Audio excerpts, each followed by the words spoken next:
Check the back seat. All right, come here. Check the back seat. Gets in your head. Good, because every year dozens of children are forgotten in the backseat of a car by a parent or caregiver. All never thought it could happen to them, but with changes in routines, distractions, or a sleeping child, it can happen to anyone. Parked cars get hot, fast, and can be deadly, so get it in your head. Check the back seat. A message from NHTSA and the Ad Council.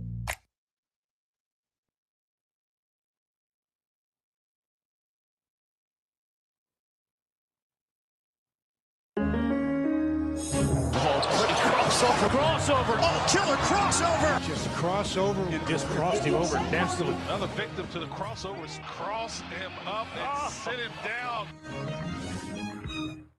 The crossover is powered by Everlevel Concrete Repair in Omaha at everlevelconcrete.com. Also, we get to watch Mr. Green Jeans. Remember Mr. Green Jeans? Remember Mr. Green Jeans, Mr. the weather guy on? Yeah. We love Mr. Green Jeans. Matt hurt his back. What'd you do? What happened? I put my left foot the wrong way. Yeah, that sounds about right. Dude, you're too young to be having back issues. I don't know. When I was around his age, I slept wrong and it messed up my neck so bad I had to go to the ER and get muscle relaxers. Yikes. I had to sleep in my office chair that night. Yeah. I'm in a lot of. That's not good at all. I just went spread eagle man, and I these just hurt. headphones are terrible today. I hurt my back. Maybe that's because you didn't take a dog of the day. Get and dog out. of yeah, the he day. probably he didn't really God take is it. That'll do looking it. down on you That'll and do it. saying no. I'm not even. I don't want to have this argument. All right. Okay. People don't think they're going to win by 9 points. They're doubting them. Therefore, they're underdogs to win by that amount. No, they are plus odds to win by that amount. It is the plus odds of the day. It is. If you have plus odds, you are the underdog. No. You are an underdog You know to what? do that. I'll be Yeah, mad for once. advocate here. For once. It's his segment. Okay. Thank you. Okay, so Thank I want to game this out with you just for like 5 more seconds, Matt, and then we can move on. 5 more seconds, okay? Okay. I'm opening up right now the odds to win the NBA Finals. Okay. All right. Fine. The Thunder are plus 135. Wow. So would you say that they are the underdogs to win the NBA Finals, even though that is the best odds available for any team? Yeah, they're a dog. Oh Plus my odds. gosh. They are the favorite. They're not. can't they're be not the a, dog. They're not a dog. They are at plus odds. Case dismissed. Let's move on to it. You're gonna really compare a future for the NBA championship to a singular game. Yes, I just did that. Okay. No. Well, stop. what did you take again? I took Southern Illinois minus 8.5. You that's made them that's a a bigger favorite. That's a favorite. But it's plus 143 for them to do that. So you did a teaser. No, No, a teaser would be if I pulled it back. If I gave them. Well, what's the difference? I thought teasers teasers describe both. requires at least another team in there. A teaser would be if I he took teased it a down. Southern Illinois plus 2.5 when there were 4.5. He did an alternate line. is I what he did an alternate line. An alternate So if it's- spread. It could be the alternate spread of the day. You guys suck. Well, you suck. No, Josh Peterson sucks. Well, and Connor I Happer know sucks that. I know because that. they're also super analytical. Oh, we want to get down to the nitty gritty. That's not We're going to true. get down to every dude. You and Connor look at every word that I say and you go, "Is it wrong? No, it's not. Is it wrong? No, it's not. Is it wrong? Not No, it's every not. word. Oh, that's wrong. That's slightly wrong. You have to change that word, and you got to do plus money of the day, not dog of the day. I just figure you would want us to help you out. Microscopic Peterson, just like what's below the belt. Got him. Wow, he got you. Wow, triggered. Bang! Bang! Do we have the Did you double not put bang that on yet, the Nick? wall? Or did you I not have it in. enough It's not on time? the wall. It's They not. didn't have enough time. I did have enough time. It's John, we just have not a on the new wall. bit on our show. You missed it while you were gone the last couple of What days. is it? The bit on their show on when you're gone. See, when No, you're it's back. He's back. It's going to be on our look, show. you're the creative Well, one well, of wait. this show. All right, you're Thank the you. original Appreciate it. content Thank machine you. of this show. When Let's you, go, Nick. When you are gone, Yeah. all these guys do is just steal ideas. They just take ideas from other people. And so my Literally thing not is, So they when- stole an idea from you? Yeah. Fire Matt Rule Yes. week is pretty evergreen. So I have this thing where if I make a good joke, if I make a clever joke, which Yeah. very rarely happens, Right. It's like a once a week thing. yeah, I hit the mic bring bang, Bang. right? And it's funny because Yeah. Josh hits it and it's like whatever. And typically it's not a good joke, but it's funny. Yeah. So I said we should do the double bang. He does the double bang. You can't do the double bang. Well, it's different though. It's two bangs. What's the bang? Double bang. Double mean? bang is It's for the like same concept. no, but it's for like the best of the best. Like your little best microscopic of the joke best what? that deserved like a joke. Oh, You know, that deserved a double bang. That was pretty good. You know, they didn't do the double bang. We not did a lot the double of. bang. I mean, plus the most famous look, of the look, double bangs is look, that I'll play. give you this just because I know you don't get a lot of double bangs in your life. Got okay, and so it's just one of those things where if you need to have a double bang in your work, and you need to make up for the lack of double bangs in your life, I'm totally fine with that. Yeah, how's that going for you? How's your double bang? You know what? situation? Dan, my roommate, isn't going to be here this weekend, so Nick, let's probably a triple bang. So here's what I want you to do, Nick, Okay. for when Matt strikes out. Well, let's get Kugler from the College World Series where he goes, cold, strike three. Let's get one of those. Okay. For when Matt Yeah. makes a joke and it's terrible. Cold, strike three. Because it'd be Or whenever I reveal that my first date didn't turn into a second date. yeah, well, that's it. Cold strike. Yeah, that's We like, can play that 6 times. we could right do now. the Pedro Martinez first 2 innings of the 1998 All-Star game where he had 5 strikeouts and 6 at-bats. What do you think about that? But if I go ahead and I do get a second date, we'll have the Joe Buck. We'll see you later tonight. Okay, that's pretty good. That's pretty good. Oh, John, how about this news? Are you ready? Mm. Who is John's least favorite team? The Dallas Cowboys. Who is John's second least favorite team? The Washington Commanders. In all, The in all 49ers. sports. There you go. Nick had Oh, the and then answer. I was asking I know, what, John. if it was all sports or if it was just the NFL. John, get your laughy pants on Yeah. because the 49ers Yeah. have hired Matt Eberflus as their assistant head coach of the defense.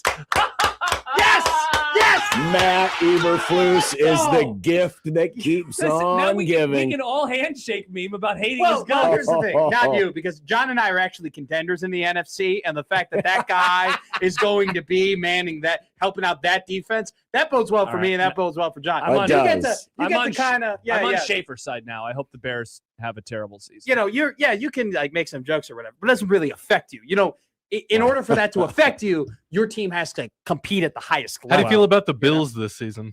I think they're going to do great with the new number 1 wide receiver who hasn't run a real route in 3 seasons. You know, you know, there's a reason why DJ Moore's best route is just running straight down the field because he can't do anything else.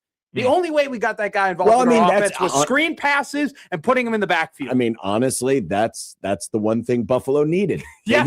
They need a receiver that can go down the field And- instead of, hey, here's another 5-yard out, here's another 10-yard hitch. You know? and somebody who can, like, you know, actually show up to team meetings. Mm. That would be helpful as well. Does he not go to Yes. team meetings? No, Keon Coleman doesn't go to team Oh, meetings. my bad.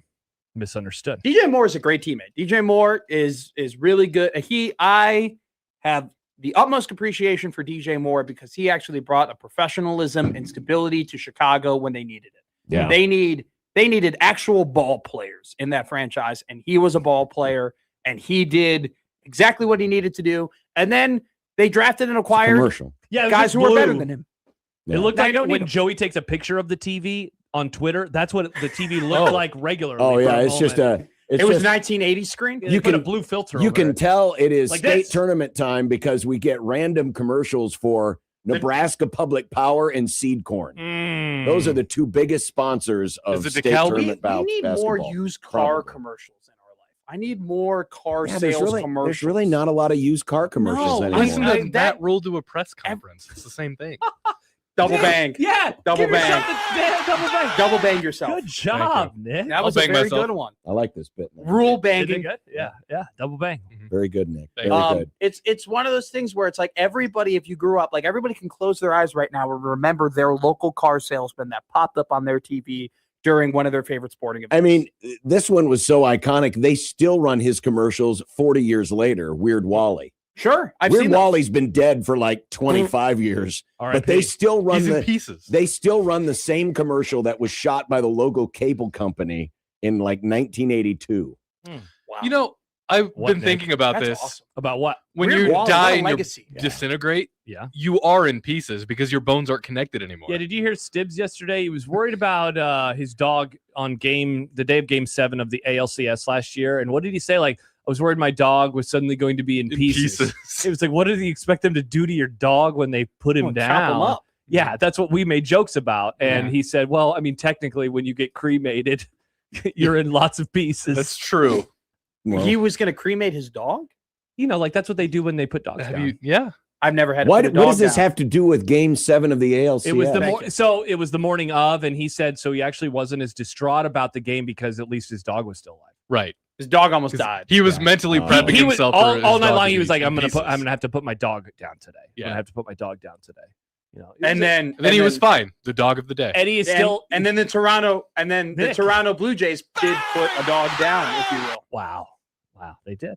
They did. Yeah, that dog did not win that day, But but his did. his dog did. was in pieces. Yeah, and Stibbs won because Eddie's still with us. You know We love what? Eddie. The double bang is not funny if you do it for every single joke. No, Like but every that was single a- zinger. Nick's on fire right now, though. Sorry, He is. Has this just been a vessel for you to make Nick feel better? I don't. He's sorry. He's making good jokes. Sometimes are I'm making- funny. Maybe Making this was good the jokes. inspiration he needed to A double finally bang? make good jokes, is to have a bit that celebrates his good jokes, and now he's stepping up his game. Look, I'm a glue guy. I raise all tides. I'm such a big target that I make everybody I funny. mean, sometimes a guy performs better because there's a cute girl in the stands. I'm for the Nick, cute girl. For Nick, the double bang is You the are cute pretty girl. cute. Thank you. I appreciate that. Yeah. Except for that Carlos guy who keeps telling me I'm fat.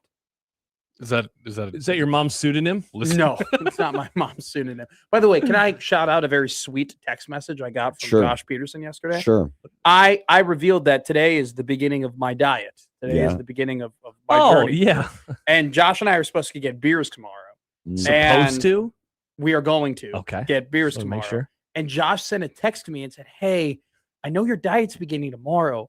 Do you want to do the beers today as opposed to Friday so it doesn't?" We were off interrupt a your little diet?" early yesterday. Had some time to kill. You know, and I was like, Wednesday beers. I was like, to do Bluejay overtime. you know what? If I did that show drunk, I mean, it's not like anybody listens to it. I could have had 2 beers. It would have been fine. I can't have 2 beers. Can't have 2 beers. I gotta have 3. Can I have a Okay. couple small beers? Yeah. Good grief. Yeah. How many Yeah. beers do you need? 3. 3. Apparently. I need 3 beers. Yeah. I can't have 2 beers. 2 beers is the worst amount of beers to have. Why? Wow. Because you Well, don't get a little okay, buzz? You get It- nothing. you You get whoa, nothing, whoa, but then whoa, you whoa, get a whoa. little It's bit. not You're about- only drinking It's to not get about buzzed, the though. number It's of not about beers. getting It's about buzzed. the ounces. How many ounces are we talking about? 32. No. Okay. That's not Each beer is divisible. 32. No, It's not if I have divisible 2 by beers, 3. if I have 2 beers and they're 16 ounces, It's a Oh, okay, growler 'cause at that's that a point, pint, isn't yeah. it? Yeah. So you wanted 48 ounces of beer. I wanted 48 ounces of beer, Okay. which would be 4 regular sized beers. Yeah, 4 which pints. would be the These perfect come in amount. pints. Because the other night we ate at a restaurant where the big beers were 22-ounce beers. No, well, so the We were And gonna- I had 2 of those. We're going to a local craft beer establishment. I'm typically a 38 ounce guy. I start off with the 22 and I end with the 16. Wow. But not at a craft beer establishment No, because they don't have those usually. they don't have those. I just hit They 3 have 16 ounce this. beers. or this or this. You can do Is 3 that beers are later. you used to making those types of measurements with your fingers? Okay, give him the double bang. Double bang. Thank It you. is. God, so clean. You couldn't And- do 3 beers later And with that's Matt usually because how would long have it to be lasts, too. 40 Right beers there. later. That, the double bang is a representative of what a double bang looks like in this room. They need to Happer and Mark need to bring back 3 beers later and have McMaster on. That is an episode that I would listen to. Mm. Okay, oh, I would love to get. Make him do IPAs. I would love to do a hour and a half podcast where I just try and drink as many beers as possible. And I think the last 30 That would minutes be wild. That would But be I would- every Yeah, episode. but does this episode end with you vomiting? No, it would just end with like unhinged sports takes. Like, can you imagine me? Well, what's the difference between that and the regular? You would Because I die get- before you're Give it 30 to if you him, did it's that. called, but I'm still entertaining. Don't you dare say I'm not I entertaining. didn't say anything. Don't you I dare didn't, say I it. wasn't. No, I didn't If- say a thing. For was what I just- sometimes train in accuracy, I train in entertainment. Yeah, like today, you were triggering me big time, and I get it. You weren't around then. It's not Sydney Lauper. It's Cindy Lauper. I can't really say that name. It's a lisp. He struggles with a Oh. lot of words, John. A A lot is a little ridiculous. But it was I like, talk is he really doing? fast. He's doing this as a bit just to pretend like he doesn't know who Cindy Lauper is? Mm. At some point, I really just don't give a damn anymore. I really don't. I guess so. Frankly, my dear, I don't give a damn. Nice. Good quote. Don't. That's not a double bang. No, I just It wasn't a double bang. That I was wasn't just even a- No, but quoting. you put up your hand Yeah, like I you said were going to good grant quote. him That's access. a movie. I know the difference between, hey, that was a funny joke, and hey, that was a good quote. Speaking of old movies, we watched an old movie last night after Oh, the great for Creighton you. game. Thank you. We watched All the President's Men, which apparently I had seen It's before. a good movie. It's an awesome movie. I like that movie. thing. I've never seen it.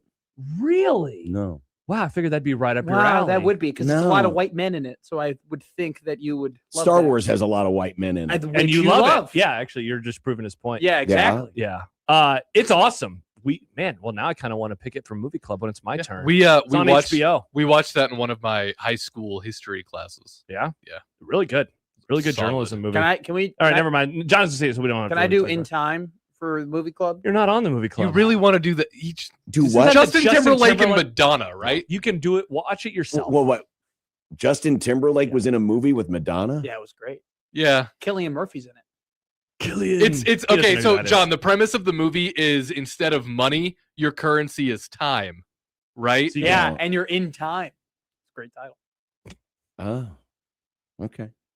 Then when your time hits zero, you're dead. Let me so guess, don't go Ma- broke. Let me guess. Madonna plays a very promiscuous woman. Yes. A femme fatale.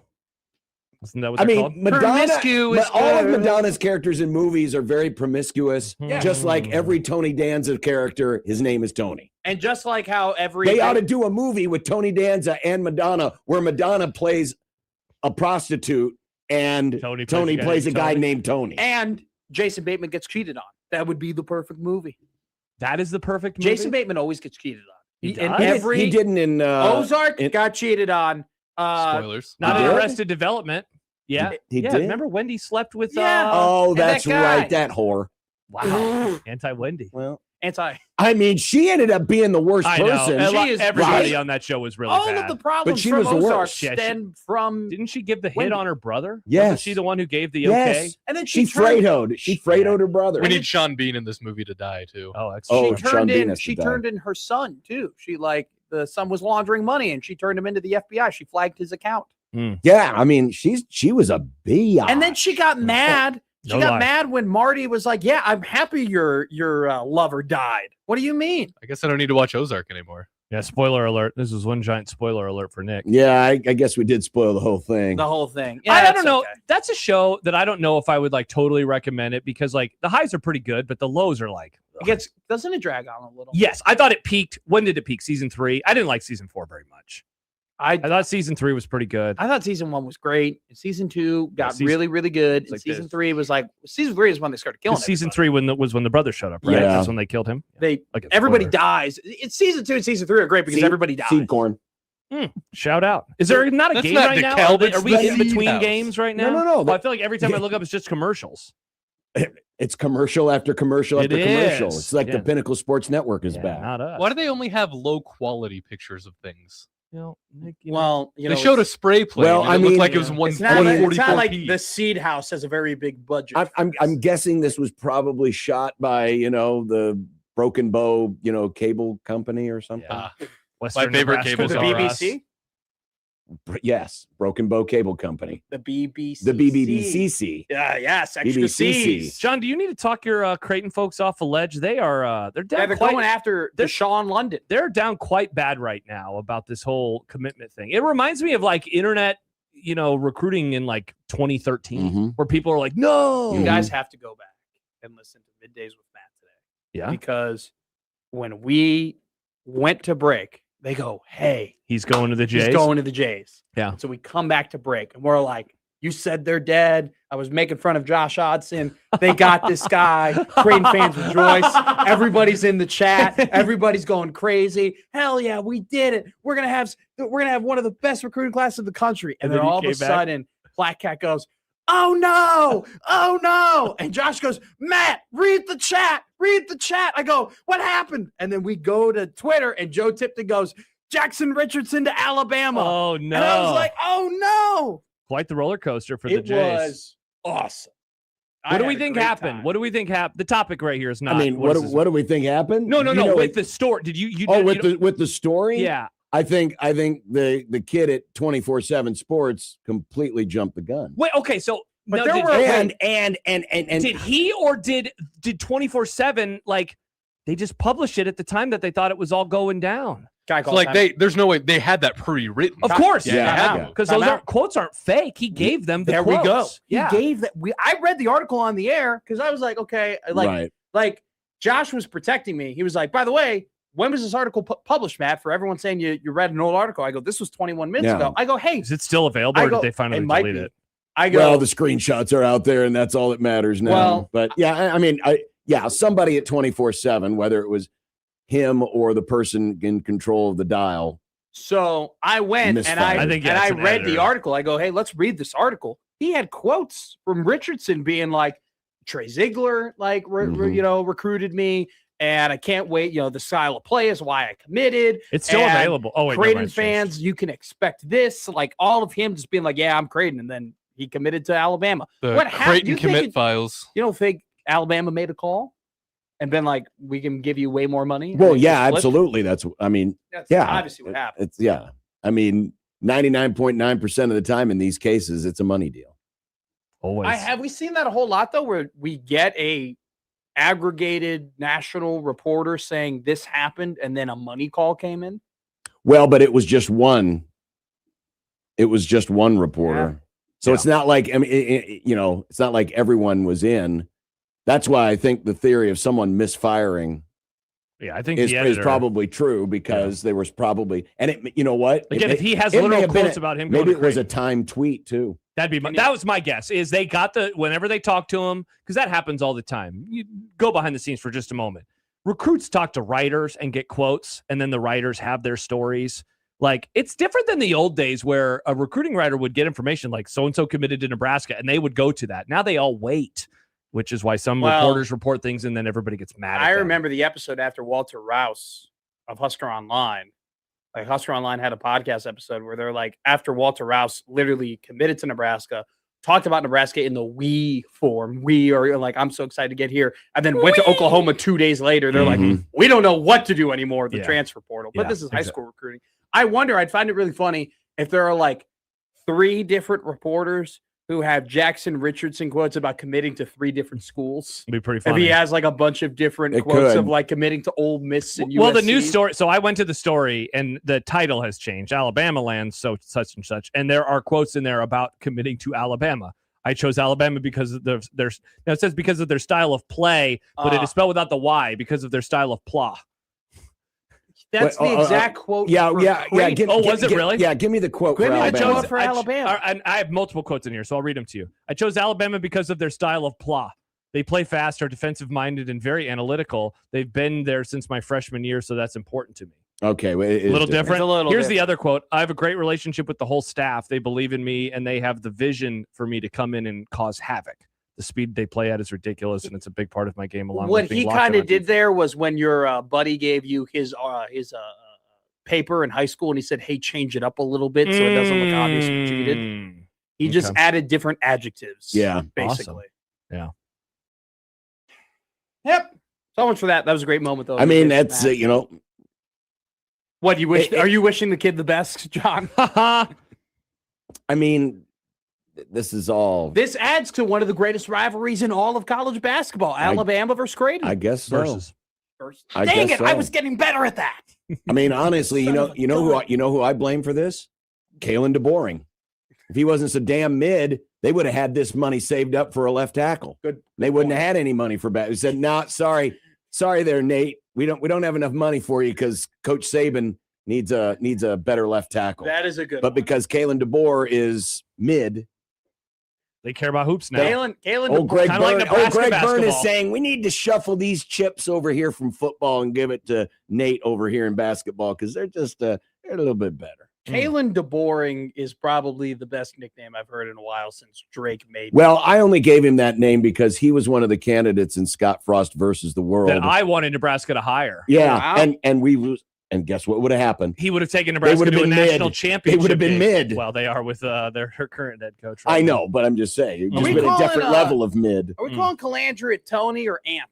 I'm calling him Mr. Colander. I honestly, That's I've been a just great one. Double saying bang yourself Calandria. I don't think it was double bang. I want to maybe. call him Tone.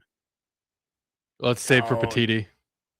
I don't, Okay, hey, I by don't the really way- have a name for him yet. So Cray Takes reached out to Deshaun London. Oh, Okay, so now we have a screenshot of DMs. You ready for this? Oh, this ought to be Man, good. and that's I feel like that's kind of nasty business, but we're gonna read it anyway. Well, I mean, he did tweet it. Yeah. we're It's gonna out really there. No, yeah. we're gonna but dive into the nastiness. I wouldn't post. I personally wouldn't post DMs. I come in peace. Did Jackson, right? Jackson have a last second change of heart? To which London replied, "It was between Creighton and Bama. 2 stories ready, and one of the admins accidentally posted it. I had no part in that." And then Cray Takes asked, "Were the quotes real?" And London said, "Yes." See, that was my exact There you go. So he literally was like, here are the quotes if I go to Bama. Here are the quotes if I go to Creighton. That's Yep. crazy. Yep. And then I figured that that's what happened. Everybody was mad at the writer. Like, of course that it was an administrative issue. Did you see his mentions?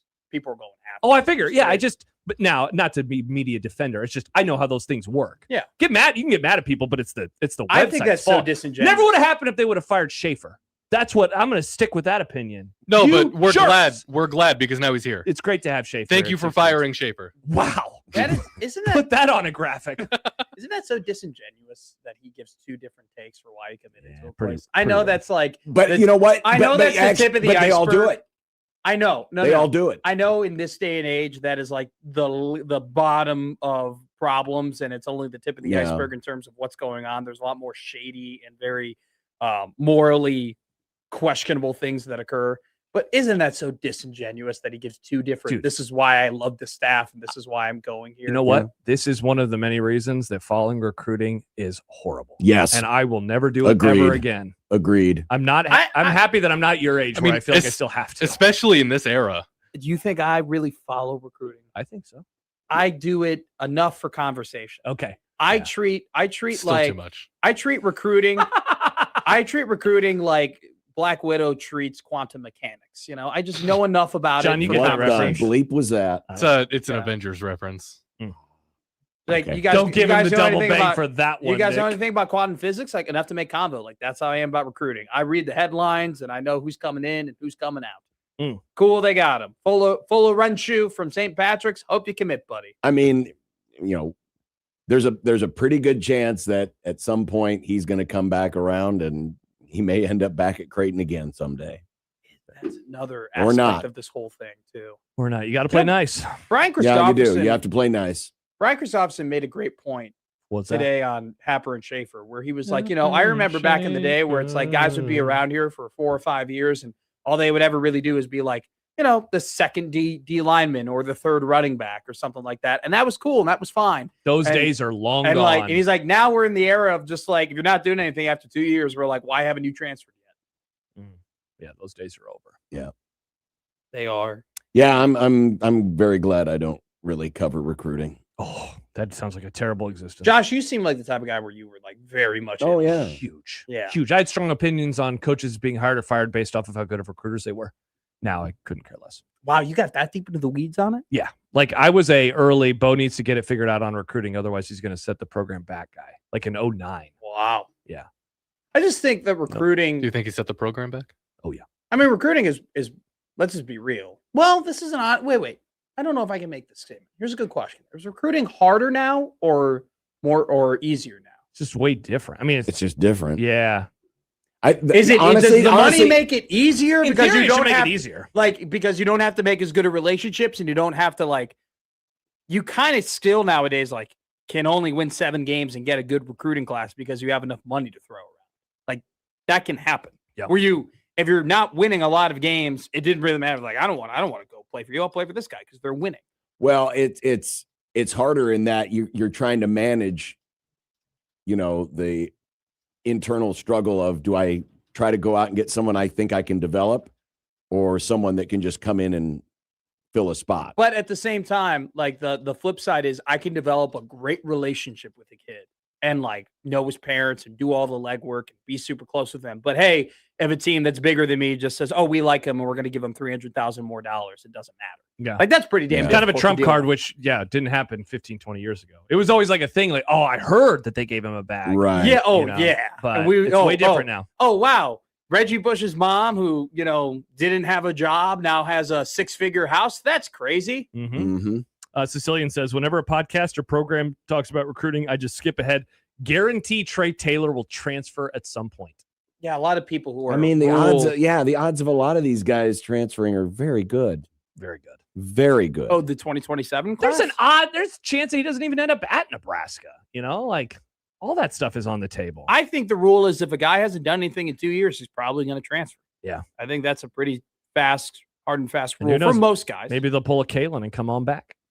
You think there's a chance? I very well think there might be a chance that he doesn't even get to Nebraska's campus just because what if they go Trey Taylor? Yeah. What if they go 4-8 this year? Absolutely a chance. Yeah. And Greg Smith, the reason why I say this is Greg Smith of Rivals wrote it in his article Hmm. recently. Like 2 weeks ago, he wrote, "Hey, by the way, people are like other teams are literally keeping tabs on Trey Taylor because if Nebraska has a bad season, they want to be the ones to swoop him and get him." Sure. That's like a thing that's occurring. So, which is why 2026 is very important.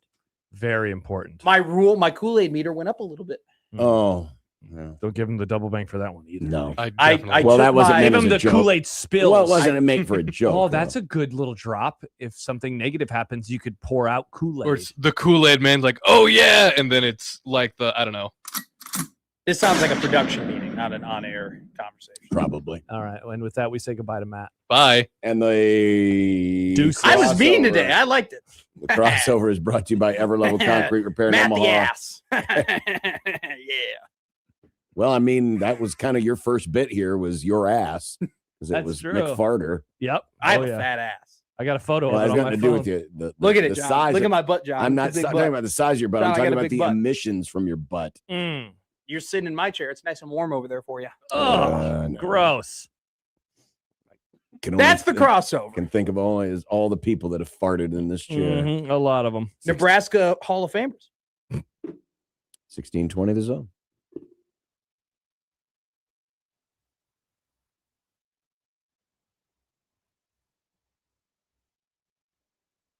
Partly sunny, breezy, and milder late this afternoon with the high temperatures into the upper 50s and low 60s.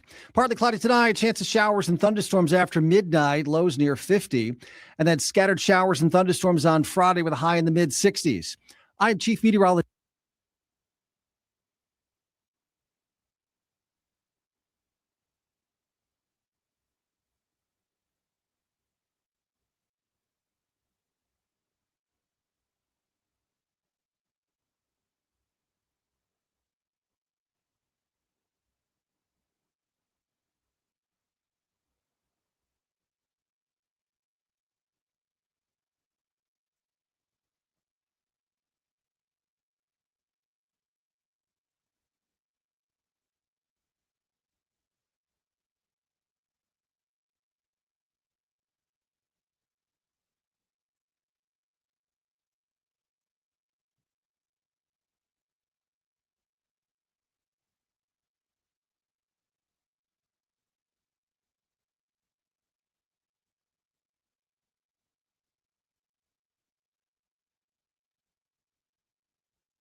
KOZN. Unsportsmanlike conduct on 1620 The Zone. Husker Athletics, Creighton, and yes, UNO. Don't miss a moment, they'll give you your fix. They're on every day from 2 until 6. Spend your afternoons with John, Josh, and Nick.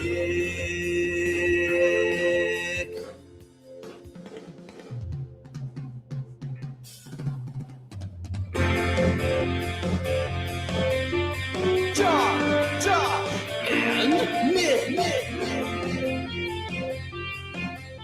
They'll show you what sports talk really is. Oh, the fun and the joy. What the hell is this?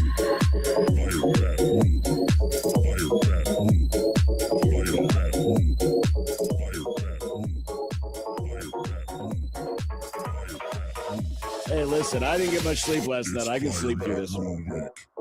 Unsportsmanlike conduct. 1620 The Zone. Oh, and then it just ends? Yep. Is it done? Fire Matt Rhule. Did you see he made it even a little graphic yesterday? Yeah. He's really leaning into this. Yeah, I guess. I think he's only leaning into this because I took such an umbrage to it. That's part of it. This is the last day of it, though. That's because we're going to be on the road tomorrow. Oh, wait, it's not good enough for a Friday? No. Wow. Wow. I got to be honest. I'm over the bit. Oh, wow. I think so without even being here, I have worn him out on his own bit. It took a lot for me to even make that open, but that was always my idea for the grand finale of all this, is that open. So I just kind of forced my way through it. And now you are out on the bit. I'm done with, after today, I'm done with the bit. There's All still, right. But by the way, Matt Rhule's still employed. He is. And he will be for at least 2 more seasons. Mm-hmm. Put that on the long-term list. Okay. 2 more seasons, at least. No problem. Welcome to the program on a Thursday. Great to be here. Great to have you back, John. Yeah, John, hi. It's good to be here. Creighton won last night. That's cool. cool. They did They win. did They did win last night. The dream of the 5 seed somehow lives. It is. I had put that still thing to alive, bed. baby. That thing was The down dream to of the 5 seed is alive in Portland. It was 7%. And now? And now it's I believe 44%. Yeah, I've got Isn't the that number what it around is? some. Yeah, it's 44% chance of happening. Wow. Incredible. Do you believe in miracles? That sounds like a miracle for sure. Yes. Do you believe in miracles? Which also might mean that the Creighton Athletics Hour could return next week after a bit of a hiatus. It could be back, folks, just in time for the start of baseball season. Baseball. Well, baseball has already it is started. baseball. Just in time for the season start of already. baseball season on the stations of Usher Media. Yes. They return tomorrow at 3. Saturday at 1 or something, and who knows? Saturday at 2 and Sunday at 1. And you're back on the air this weekend. Yeah, I'll be back this Wow. Baseball. Thank God. weekend. Baseball is back, folks. Can't wait to get in my car and turn on the zone and hear baseball. Some pinging, some ponging, some catching, some throwing. Baseball. And then I'll turn on a podcast. Wow. The Grum Down is brought to you by us. Shout You out. know, that's the other thing. You know what? I was successful in getting a Twitter sponsor. You know, the Grum Down could use a sponsor. Oh, by the way, Grum Down 26, is that canceled? Whoa. You deleted Grum It's not Down? 2026 anymore? Well, the Happy New Year thing's kind of run its course, hasn't it? Oh, that's what that was? I thought it was just going to be Grum Down 26 Yeah, all I kind of year. liked that. It's okay. We're moving on. Just changed it. We're moving on. You know, I think we all now know, you know, what year to write down when we write out our copious amount of checks. I have crossed that threshold finally. Because people, you know, still write a lot of checks. Yeah, that's how we were paying our rent. Though now we're doing it via a portal online. I have to use a portal online. I hate it because Yeah. they always charge you an extra $10. We don't get charged extra, which is nice. Must be nice. It is very nice. It's for processing. No, it's not. I would tell them, here's my check. Deal with it. You're charging me an extra $10 to pay you a bill. Mm-hmm. I'm just a bill. I would walk into the rental office there and just say, here's the money. Have you thought about that? I'm not paying the extra $10. Here's your processing fee. It's called And cash. then show 'em your And then the butt. problem is, I don't know if it's our manage or office that's doing that, or if it's our landlord. Because our landlord is a dude who lives in like New York or something. Now, is it because you're paying with like a card? Like if you did it with your bank information, would you have a processing fee? I guess I don't know. Yeah, because sometimes online, if you do it with your like routing and account number, then there's no fees. So maybe you might need to look look into that. into that, Nick. We're trying to save you $10. That'd be nice. I need that. The Blue Jays hand it to the Dogs. Rah, rah, rah, rah, rah. Now rooting for the Dogs. Dude, that second half was, whew. It was hilarious at one point when they showed the second half shooting percentage. I have never seen so far into the half of a game. Zero. It just looked so funny on the screen. Creighton's was only like 44, which isn't like amazing, but just seeing 0% audibly made me laugh out loud. An audible LOL, Nick. Audible. Lol. Yeah, exactly. Yeah, what did it was wow, they don't even keep track on here. How stupid. Yeah, it got to 15-0 before Butler finally scored in the second half. By the way, I just got a text message from my wife. It My is a wife. $2.50 fee to pay online. All right, so we're paying a tiny little fee as well. I've also been informed that there's no way it has to be through card. Wow. There's no way our portal let us do it Interesting. through there. Yeah.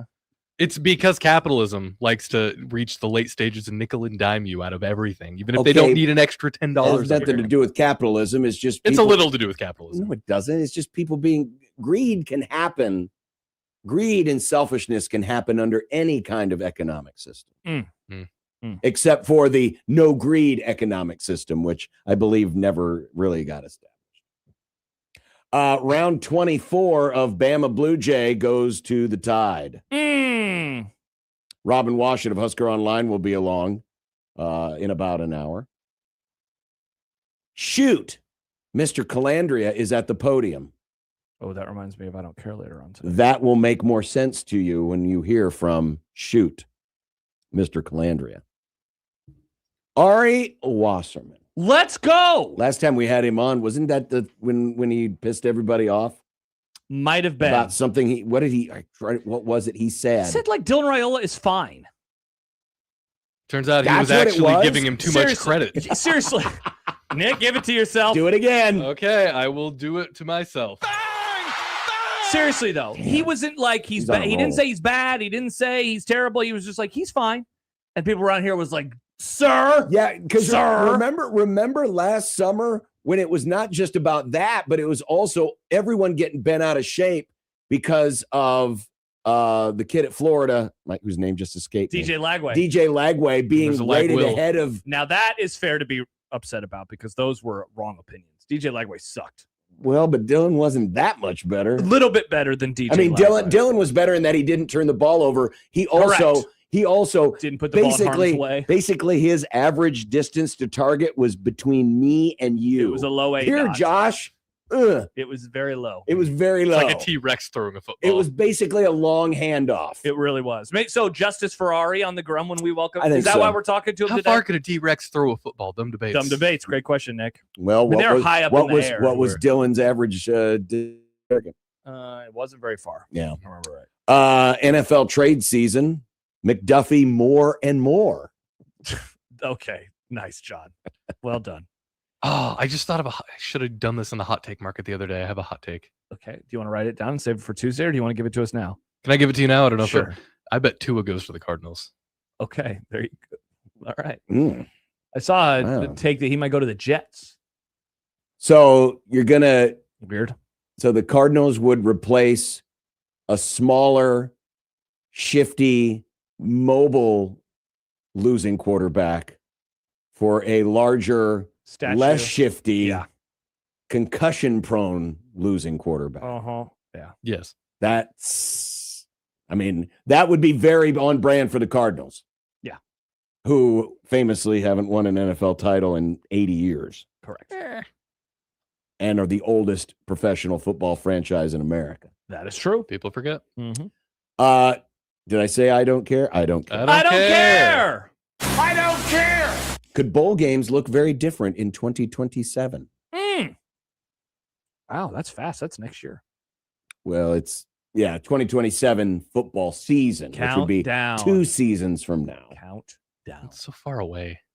And does MJ have another ride for Myles Garrett? By the way, speaking of counting down, 6 months from today, Nebraska welcomes Ohio in for the season opener. Yeah.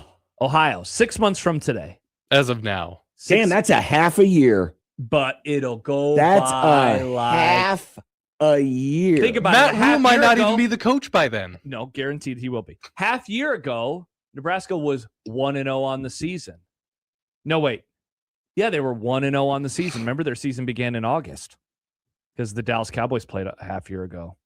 That feels like a long time ago. Wow. It doesn't. It feels like yesterday. A half year ago, I was at Soldier Field watching My Chemical Romance. Half year ago, I turned 37 to the date.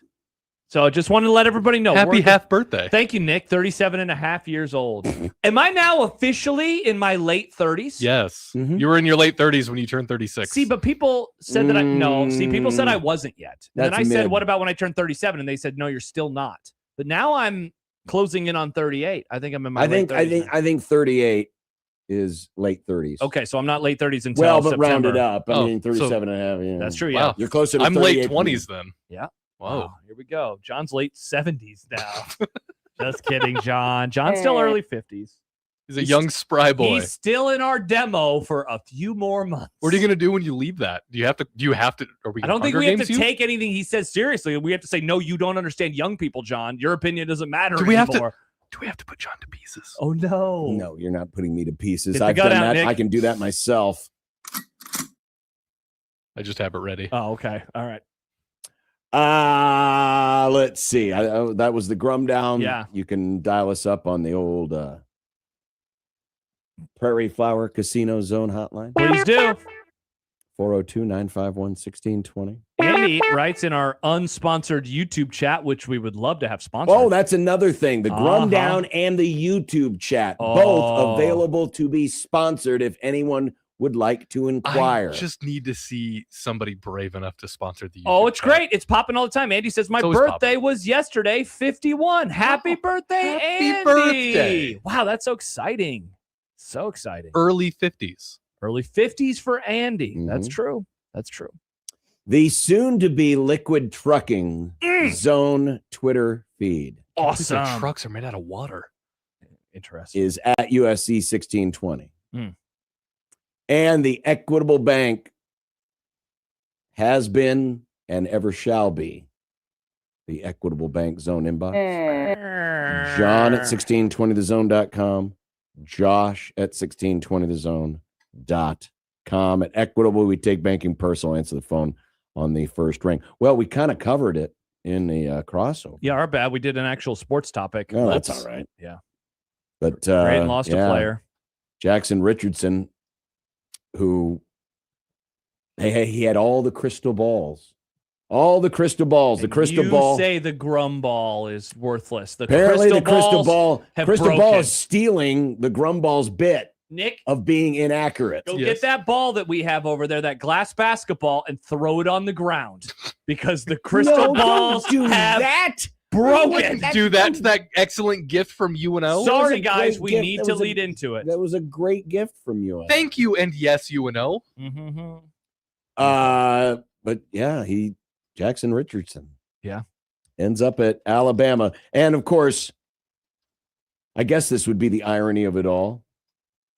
Because I'm guessing that old Preston Murphy was probably the lead recruiter on this, or if he wasn't, he was intimately involved. You remember him from such hits as Tugs Bowen. My least favorite topic of all of our topics. That is last place on the topics. I hated the Tugs Bowen topic.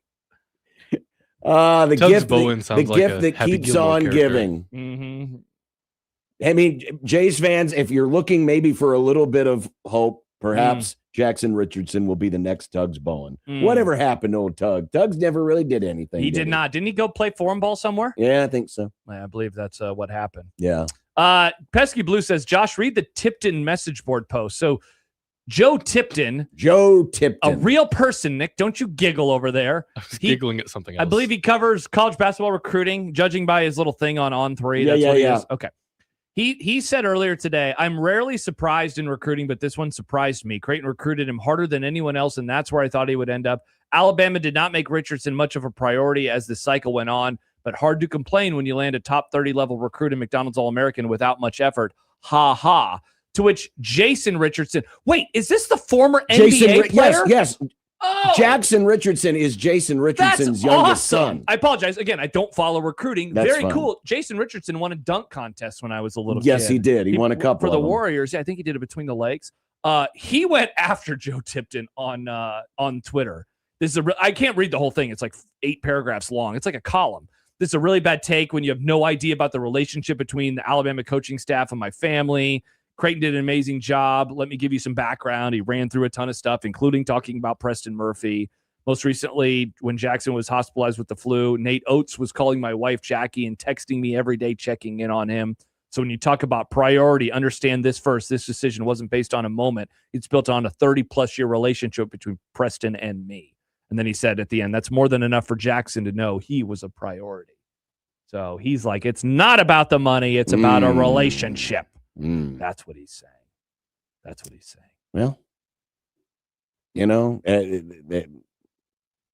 kids have always changed their minds and will continue to change their minds. If I can change, he can change. You can put this on the long-term list, too. Oh. Jackson Richardson will not be at Alabama for more than 2 years. Because he's going to the NBA or because he's going to transfer? Or more than likely a transfer. But that's, again, that's the case with everybody these days. There's no such thing as loyalty. Yeah. No such thing as loyalty. Except between you and me. These players ain't loyal. Well, that's because we have the contracts. We have the same scholarship distance contract to target. Yeah. Our A-dot is our A-dot is very, very close. Very close. We have the A-dot of Dylan Raiola. Someone was asking on the YouTube comment section about why would money matter in this case when he's the son of a former NBA star? Because he's his own person. I would also throw out, why would money matter to Dylan Raiola? Hey, why who does was money, the son of a former NFL star, and they were having. Why does money matter to a trillionaire? People want more money. Yeah. People always want more money. Sometimes That's how life works. I mean, yes, it's about the actual dollars and cents, but it's also about the ego. For sure. Hey, this person thinks I'm worth this much. This person thinks I'm worth this much plus 5. I like this person better. Yeah. That's just how it works. You know? At the end of the day, we're all hooahs. Except for me. You're not a hooah? No, I'm here with you, man. For the love of the game. I'm doing this show for the love of the game. And a paycheck every 2 weeks, but also the love of the game. For the love of the game. The love of the game. Love of the game. Love of the game. Oh, that's good. Yeah. Keep saying it. You might believe it. Oh, Sindelar, no such thing as loyalty, as I've listened to this effing program almost every day for 7 years. Well, I meant shout out Sindelar. I meant thank you, Alex. I meant in the realm of player acquisitions, college realm. sports. What is this? Lord of the Rings. Oh, great reference, John. Okay, Good Lord of job the by Rings you. did not invent the word realm. I don't know, man. No, it did not. Book was written in the 30s. Tolkien kind of invented a lot of things. How wild is that, Nick? That book was written almost 100 years ago. He did not invent the word realm. Have you seen don't this know thing, that for John? sure. I am very confident he did not invent the word realm. When was the word realm invented? Have you seen this thing that young people do online? I know we got to go to break, but they refer to the century that you and I were born in, and Nick, as the 1900s. They say you were born in the 1900s, which, right. like, yes, true, but also no. I was born in 1997. That doesn't count. We never referenced, the century of the Civil War as being in the 19th century. Say the 1800s. We said the 1800s. Yeah. And so now that we've advanced into the next century, we're being aged out. Don't like this. Almost 100. So real quick, I also Googled when was the word realm invented or created, and the first thing that shows up is a theory called the Hollow Earth theory. Oh, the Hollow Earth theory is insane.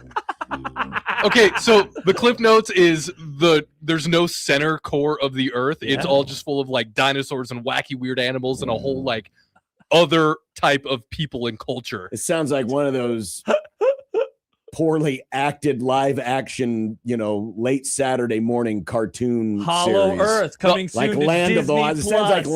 sounds like a Land of the It Lost does. ripoff. It kind of Journey to the center of the earth. the Hollow Earth theory. I mean, that is kind of what it is. Sindelar. Okay, time to go to break. The Hollow Earth theory Thank is you. one of the fun ones. It's a fun When conspiracy. Sindelar's saying go to break, I guess we got to. 1620 the zone.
Well, we've reached that time of year. It's one of my favorite soapbox moments.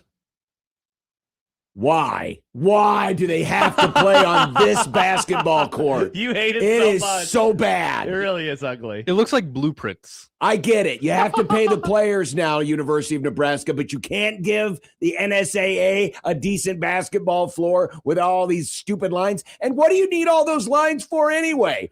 You don't practice volleyball on that. You practice on the flex court or wherever the sport court. Flex People court forget, plus. John, they used to play basketball at the Bob Devaney Sports Center. I understand that. Why don't they just use the old floor they used to have? In middle school and elementary school, we had all those lines on our basketball court, and we would use it to play a game called line tag. Line tag. You can only walk on the You can only lines. Walk on the lines. Yeah. It's very confusing. It's so bad. It's very bad. It is. This is no way to celebrate the 50th anniversary of the girls' state basketball tournament, making them play on such a Hideous. confusing and hideously ridiculous floor. Now, would you rather have this or LED floors? Oh. Well, knowing the Big 12, they would probably make their LED floor look just like this. You know, everyone's being critical of the LED floor, and rightfully so, because it has issues. We need to be more critical of the dumb 12 that repeats itself infinity times on the court. It is so ugly. the design is terrible. Yeah. I hate it. It hurts my eyes. How will you know it's the Big 12 playing otherwise? Well, at midcourt it says Big 12. no. Yeah, so That's not enough. I can apparently not for Big 12 Tony Petit. Someone actually thought that was a good idea. I hate it so much. Seriously, I will not watch much of that tournament because it is ugly. It's almost Also, it's unwatchable. I don't understand why, as a society, we have moved towards gray courts, gray and black. Like, I don't get that situation. Well, it's the same idiots that think that blue turf and red turf are cool too. It's a fun gimmick. No, It's a fun gimmick. It's a bad gimmick. It's a bad gimmick. Interesting, It's a because all bad gimmicks are gimmick. bad. No. It's a bad gimmick. Gimmicks can be good or bad. It's Josh. a Prison bad Matt gimmick. says, why is it gray on white? Presumably they can do what they want, and they went for sad millennial gray. Why? I mean, that's- seriously, stop making everything gray. It's been a problem in society in general. Exactly. All houses are gray and white now. Dude, seriously, you drive around a neighborhood, it's so boring. Bring back the wood. Bring back wood and bring back some. I mean, I watched a movie. I mentioned it earlier. Well, was it off the air or on the? No, it was on the air in the crossover. We watched All the President's Men, and you watch the cars.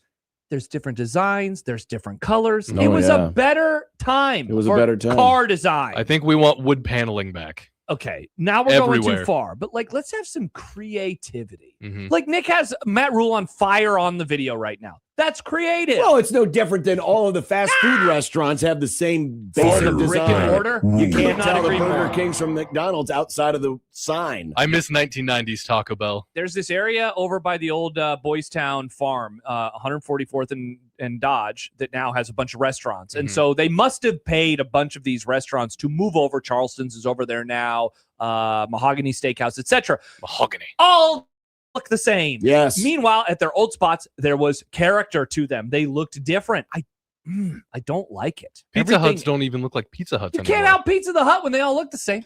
I can't even call it a hut when it doesn't look like a hut. Taco Bell. Remember what Taco Bells used to look like? They were great. Yeah. Pinks and purples and It turquoise. looked like the Alamo, and now it. I mean, it used to have the color scheme and everything used to pop just like the stuff that ended up coming out of your rear end after you ate the stuff. Exactly. Go back to that time. Go to a doctor. Mm. That's not normal. Mustache Adam is great to houses and rooms what Jerry World is to the rest of new stadiums being built. 100%. Every stadium looks the same. Smiles. They have the thing on the field where all the fans can sit in. There's like 10 rows in the 100 level. It all looks the same. Yeah. I can't stand it. That's why Chiefs are annoying, but man, their stadium. I love how different it is. So much character to it. And it's in the middle of a parking And lot. Not in 5 years, it won't be, Nick. Speaking of character, And parking lots. last night, Creighton played Excellent. in a building with a ton of character. I love Hinkle Fieldhouse. It It is is nice. such a gorgeous building, fun to gorgeous say. old building. Hinkle. And this used to be a bad place for Creighton. Now all of a sudden it's become a good place. Good show. I miss when the games there were played at 12 o'clock on a Saturday. I love the sunlight coming in, though it would have been tough because yesterday it was rainy and foggy all day and Are you talking about on the floor or outside? outside. Oh, so you that's like it. when the sun comes in at a basketball court, but not in a football stadium. Yeah. Can confirm. I saw this tweet from Sam a moment ago. You know what the Hinkle Fieldhouse has though? The freaking Jerry couldn't afford, because I know Curtains? this because I what I did was I walked in the upper concourse and did laps, Oh, that's and fun. they had Get your steps they in. had pull down shades for every window, Like our Cheaper new- than curtains. like our new every studio. window. Meanwhile, that dumbass down and down, I don't need no curtain. No, You know, the annoying part is they have curtains. They put them up for every event except one. Except for football. I hate it so much. Sam writes on Twitter, the vibes were so good after the roof leak. They were. How about the roof leak? The roof Changing leak, everything. it did. The roof leak did change everything. I missed it at first. I think I'd gone into the kitchen and I came back and it was pot. I'm like, what's happening? And then Yeah. finally I figured it out. I love that they just kept playing. Clean Well, off the floor when they're on the other end. It did get better where they weren't having to Yeah. wipe it up all the time, but it reminded me because this same building had an issue about 5 years ago and they solved it. Someone went up into the catwalks Held up a bowl. and attached a giant bucket. Hmm. And the bucket was just, Grab a hanging bucket and a there mop. to catch the water. That's awesome. That's how they fixed the problem. That's awesome. Thankfully, we didn't have that long a delay, but Yeah, it was only a Yeah. few minutes. Creighton got out to a 15-0 start That's good. and played It is good. easily their best half of basketball. Of the season, right? Probably, yeah. I mean, 15-0 I know and a that- I know- 19-2 I know run they is hard to I know beat. they beat UConn, but to the defense last night, Marquette, for example, one of the Shaka's gimmicks. Yeah. And this is in a good sense. Oh, okay. They keep track of deflections. Yeah. it's a good stat. Anytime one of their guys gets a hand on the ball, it doesn't have to result in a turnover, but it could be a block, it could be a pass deflection, any kind of thing. They get a deflection credit. Creighton had to have 35 deflections last night. Mm-hmm. While they didn't all lead to turnovers, they got hands-on basketballs. They disrupted Butler, which, Butler's, without really a true point guard, a true experienced point guard, because the guy they did have, Stink Robinson. Yes, that's what he goes by, Stink. Nice. What we called Nick. I shower now. Was hurt a few weeks ago Showered and, this morning. and is out for the season. And Creighton took advantage. They took advantage. They hard hedged. They forced long, passes. They forced bad decisions. They got deflections. They got turnovers. 13 turnovers last night. This is not something that you go back the last 5 years when they had Ryan Kalkbrenner and had good defensive teams. Yeah. Creighton's not been a program under Greg McDermott that is predicated on forcing a lot of turnovers, getting a lot of steals, disrupting passing lanes. Unless they have, like a Kyrie Thomas type player, someone like that who's, got some Ball hawk. different ball hawk techniques and, long arm span. But outside of that, it's not something that's ingrained that they do a lot. But last night, they were aggressive. They were in the right spots most of the time. And they have their best half of the season. Hilarious that it happens in the literal last game of the regular season. Sure. But they did look really good. We talked about it earlier and how funny it was when they showed the graphic on the TV screen. By the way, last night's game was available in 4K, which was really the most random thing. When I turned it on at home, I was like, 4K, which of course I watched because 4K rules. But when they showed that graphic and it was early in the second half and Creighton was shooting 40-something% and Butler was literally 0%, 0 for 7 from the field to start, 0 for 4 from beyond the arc.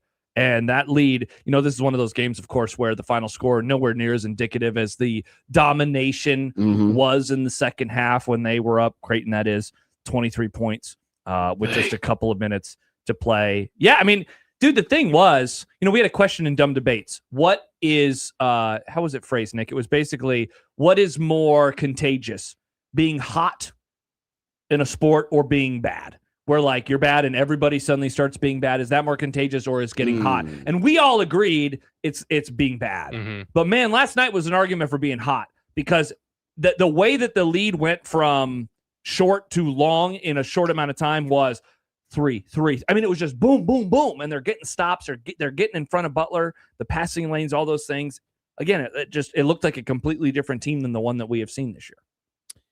It did. It looked a lot different last night. And, for Nick Graves to put up the line that he did, 14 points, a career high 13 assists, We a love Nick career Cheese. high 6 steals. So he had 2 different career highs in the same game. Mm-hmm. And have we figured out how far back the stat goes, or are we still at least 30 years? Yeah. Is it at least 30 years, or we know now for sure it is 30 years? It was 30 years Okay. that I know of. Yeah.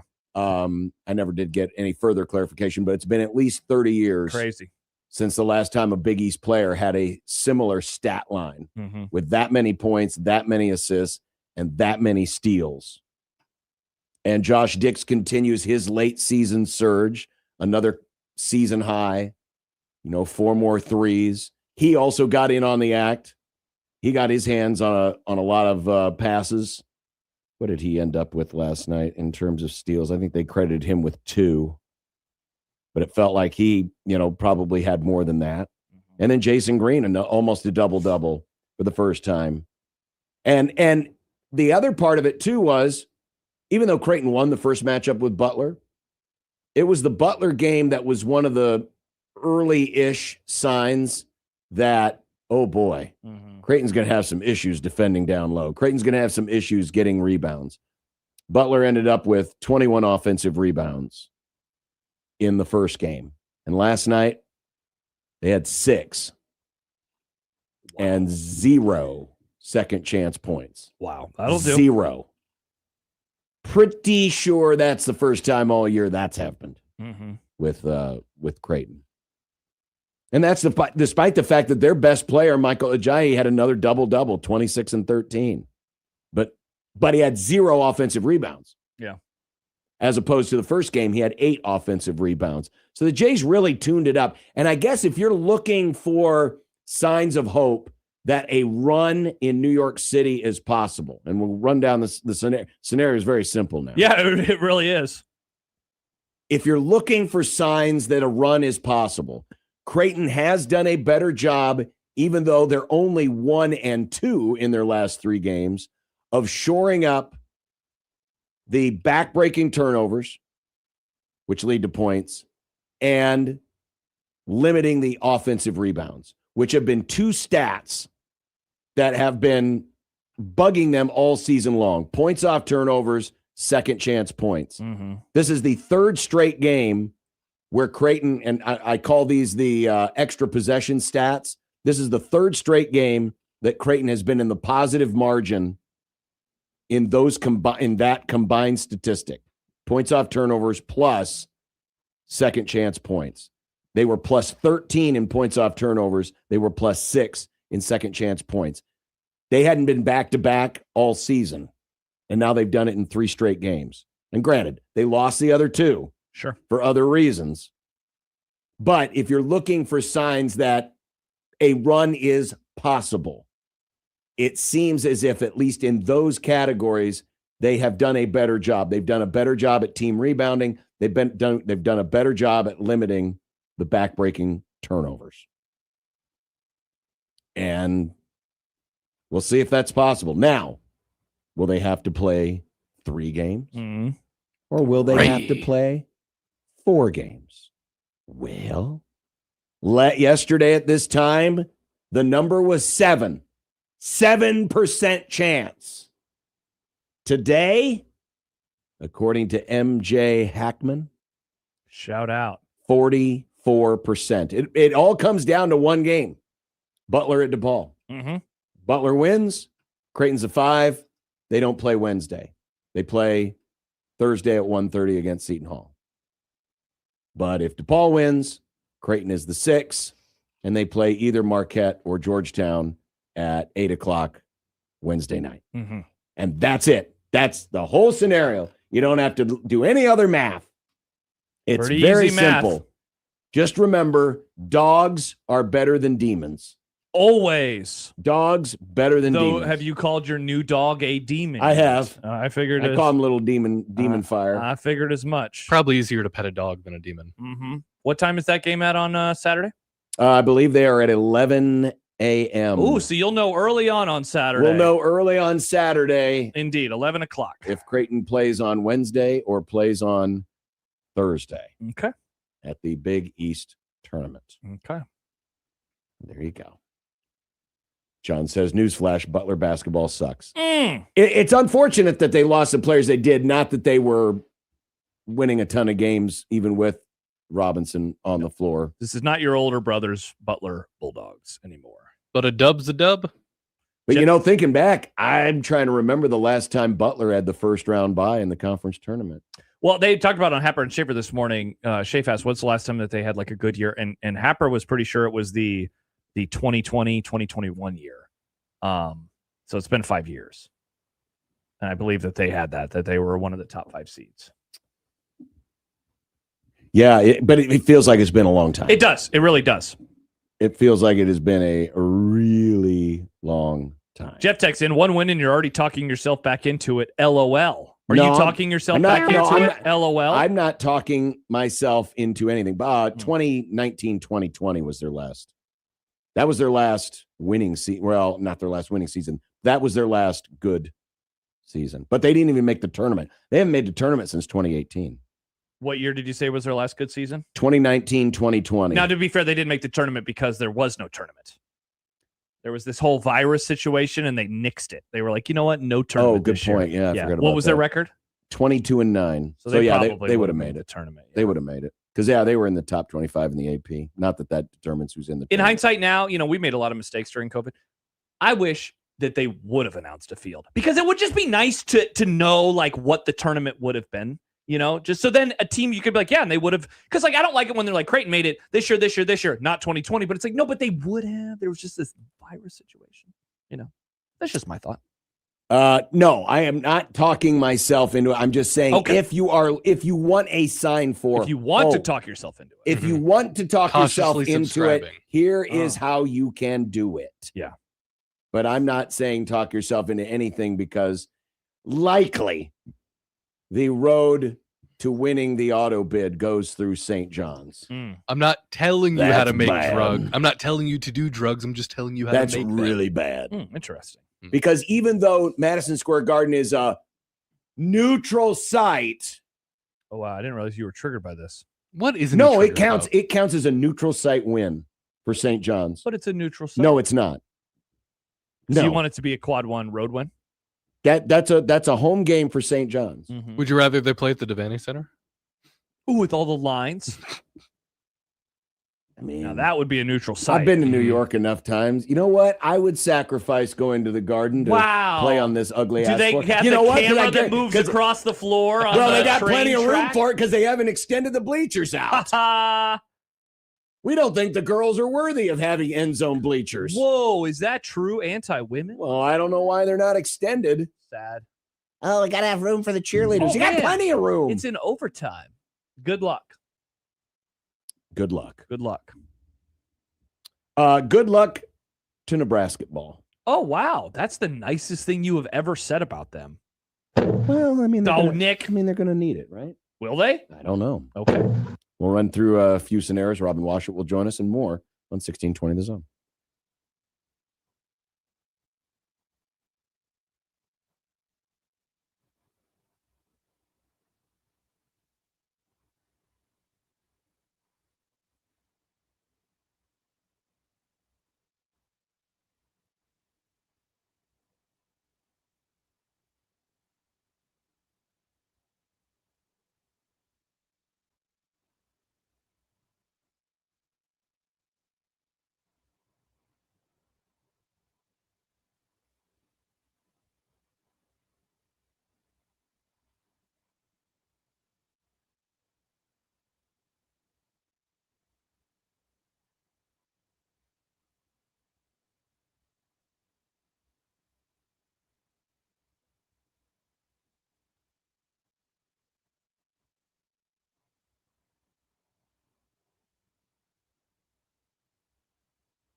I brought Mike Eckler here, and so if he doesn't want to be here, I mean, that is what it is. I think this is a special place. I think this is a great place. It's Fire Matt Rhule Week on Unsportsmanlike Conduct, 1620 The Zone.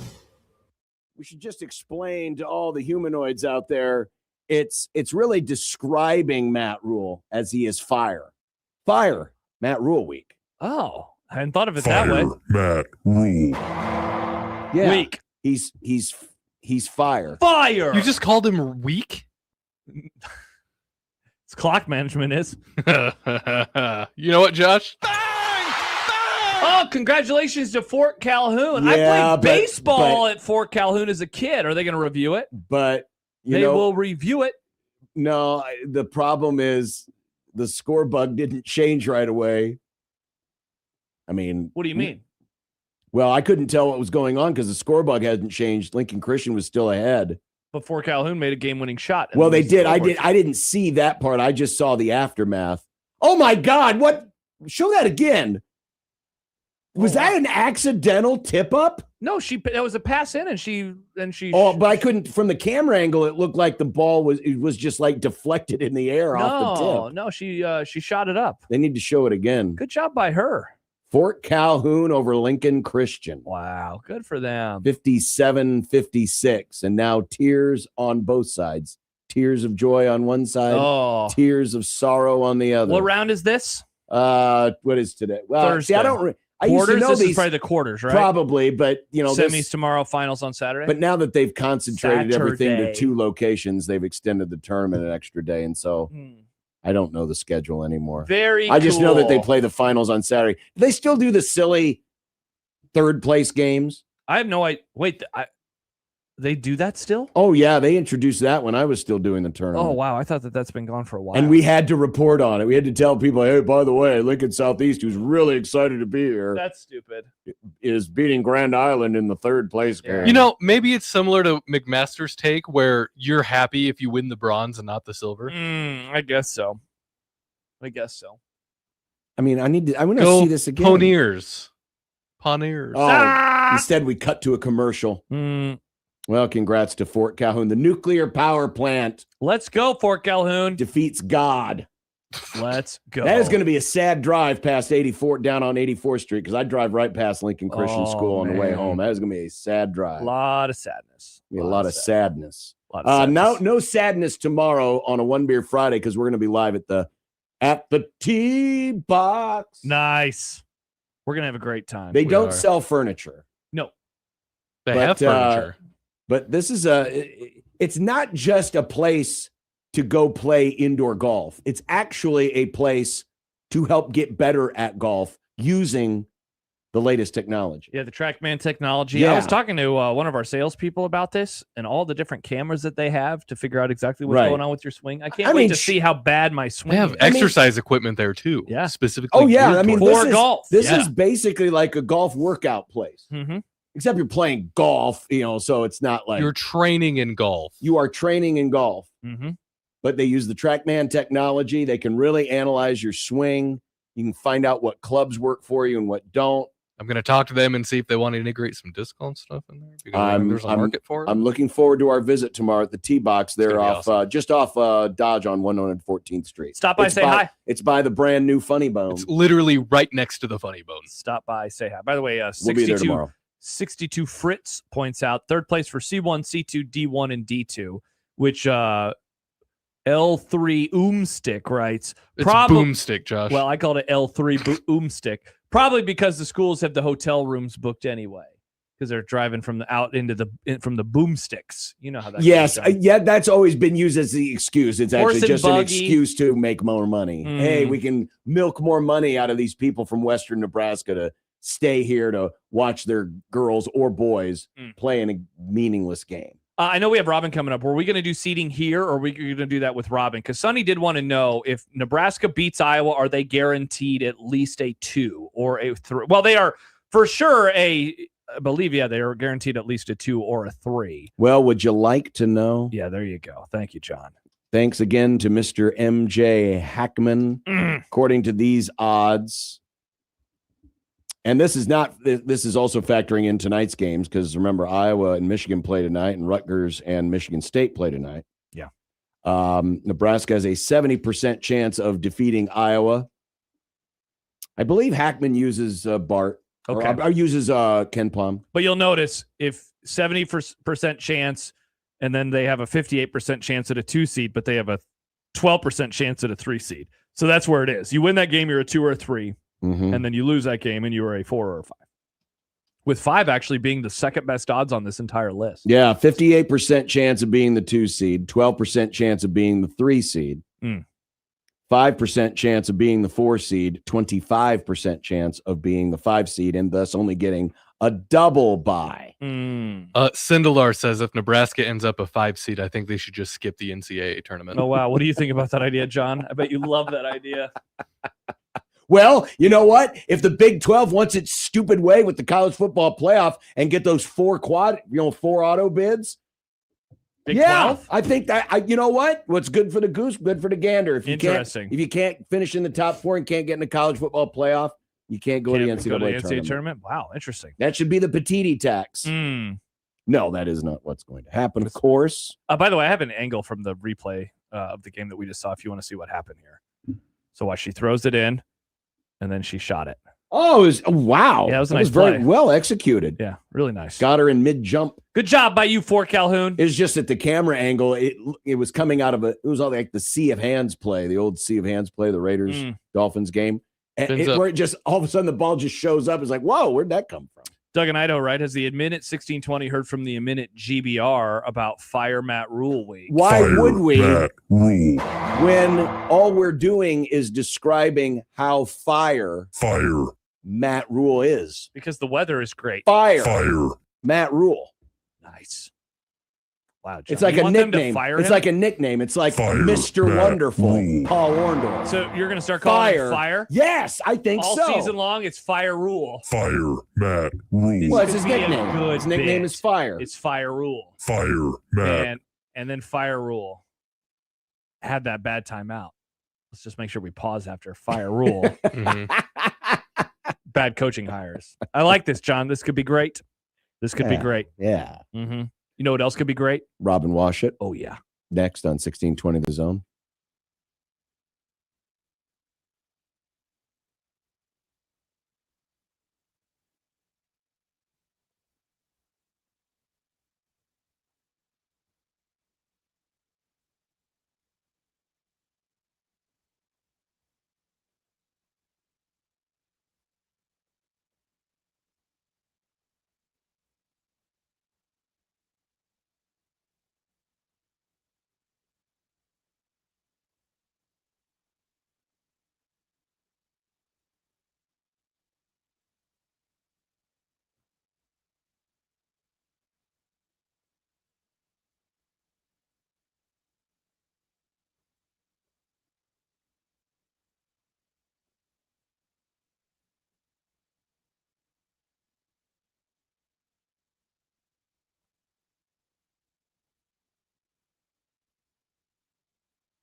Here he is, Robin Washut of HuskerOnline.com. Robin, good afternoon. Good afternoon, fellas. It has been a week. But thankfully, Nebraska's back. They're no longer in la-la land. Oh, yeah.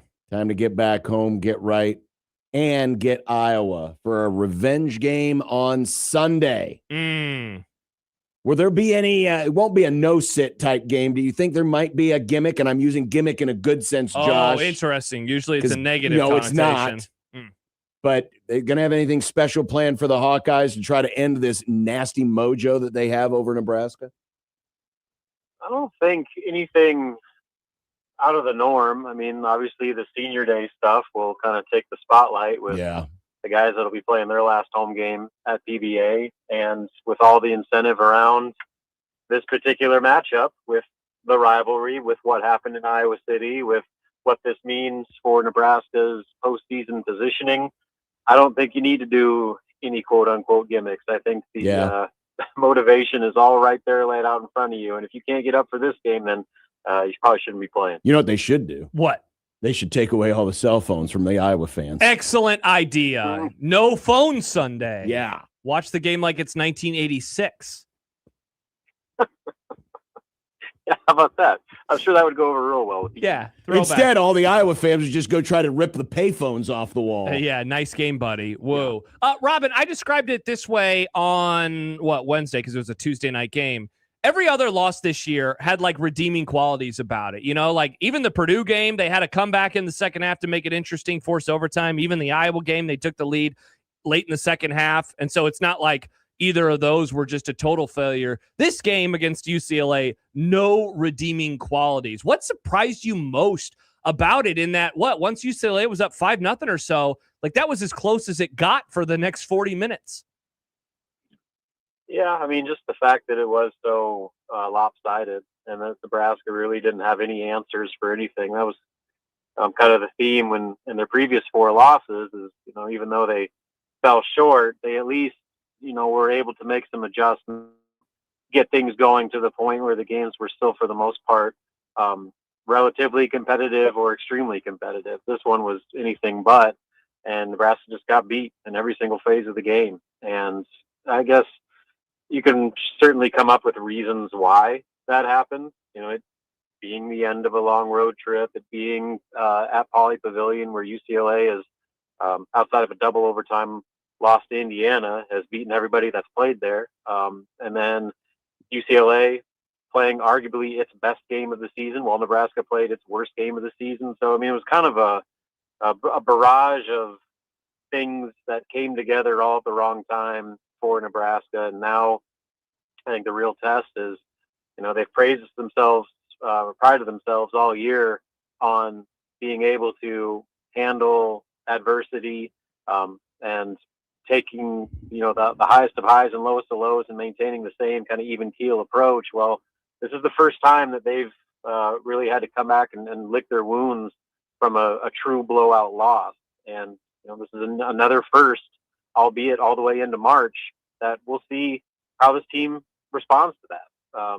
You know, you'd like to think that with the veteran group they have, they'll handle it the right way. And with all the motivation ahead of them for Sunday, that it should be easy to turn the page and focus on the task at hand. But, you know, this is a new experience for this group that, you know, they haven't been beaten like this all season long. And, you know, there's different degrees of frustration coming out of a loss. And this one is about as high up on the kind of concern list as they've had to face this season. So this will be a telling few days for them and how they're able to process that and get themselves ready to play a pretty significant senior day regular season finale.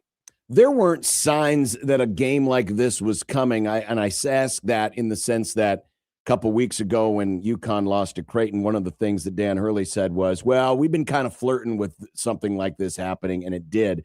But this wasn't one of those things where, well, there were signs that maybe something like this was on the horizon. Yeah, not a 20-point loss by any Yeah. stretch, just because nothing like that had happened before. So, but there's been issues that they've been able to overcome.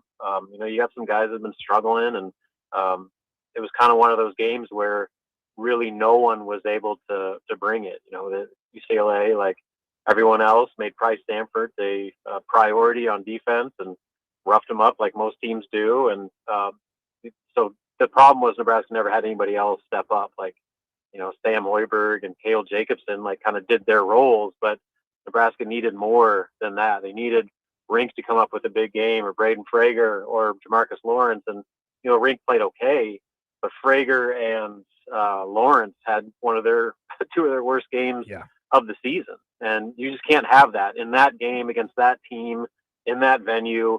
You need to be kind of all hands on deck, and really.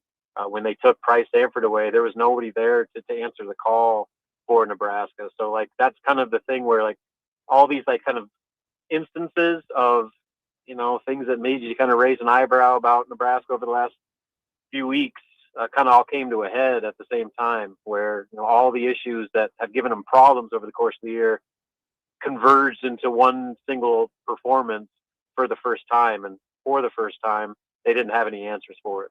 Yeah, Robin, I wanted to ask you about Lawrence because, with Rink Mass struggling like he has over the last, 2 months now, really, and then the Frager injury, like in a way, I think that has taken the shine away from Lawrence and especially his struggles, but he's only made a field goal in each of the last 3 games. He's only gotten in double digits one time in the last 6 games. And I think what's really showing itself with him, at least to me, is like he's turning the ball over a lot. His dribbling is really a struggle right now. What are you seeing with him, and how do they get him back on track as the postseason arrives in a week?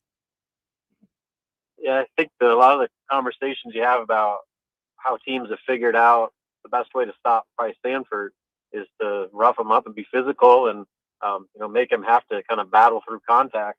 I think the same applies to Jamarcus Lawrence, where teams have kind of figured out that if you don't get a body on him and let him just sprint up the court, that's when he thrives, and Nebraska's offense kind of kicks into another gear. If you bully him a little bit and make him have to kind of dribble through contact and fight through physical on-ball defense, you're going to bait him into mistakes. And he's kind of fallen into that trap a lot. And, he's getting good looks, like shots he was making earlier in the season. So it's kind of a combination, I think, of him not responding well to the way teams have adjusted to defending him, and then also like letting that impact his confidence as a shooter. So it's kind of twofold there, where when he does get looks and he's got an opportunity to make a play, I just don't know where his confidence is right now to step up and make the shots he was making earlier in the year. So that's certainly one of the under discussed issues Nebraska's having right now, is that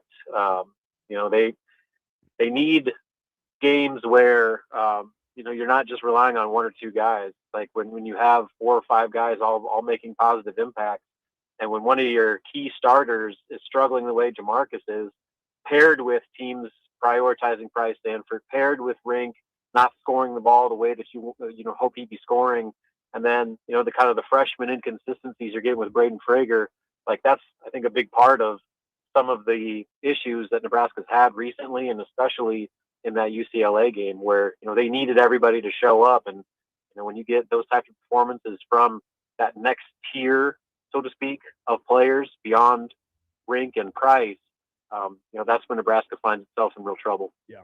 If you would have told me ahead of time Nebraska's losing this one by 20, I would have guessed that somewhere in that box score it would have shown a huge disparity in rebounds, but there wasn't. I mean, offensive rebounds were equal. I mean, basically rebounds were equal. The difference was UCLA did cash their offensive rebounds into 10 more second chance points. So it was a little odd from that standpoint that wasn't more pronounced given the nature of the loss.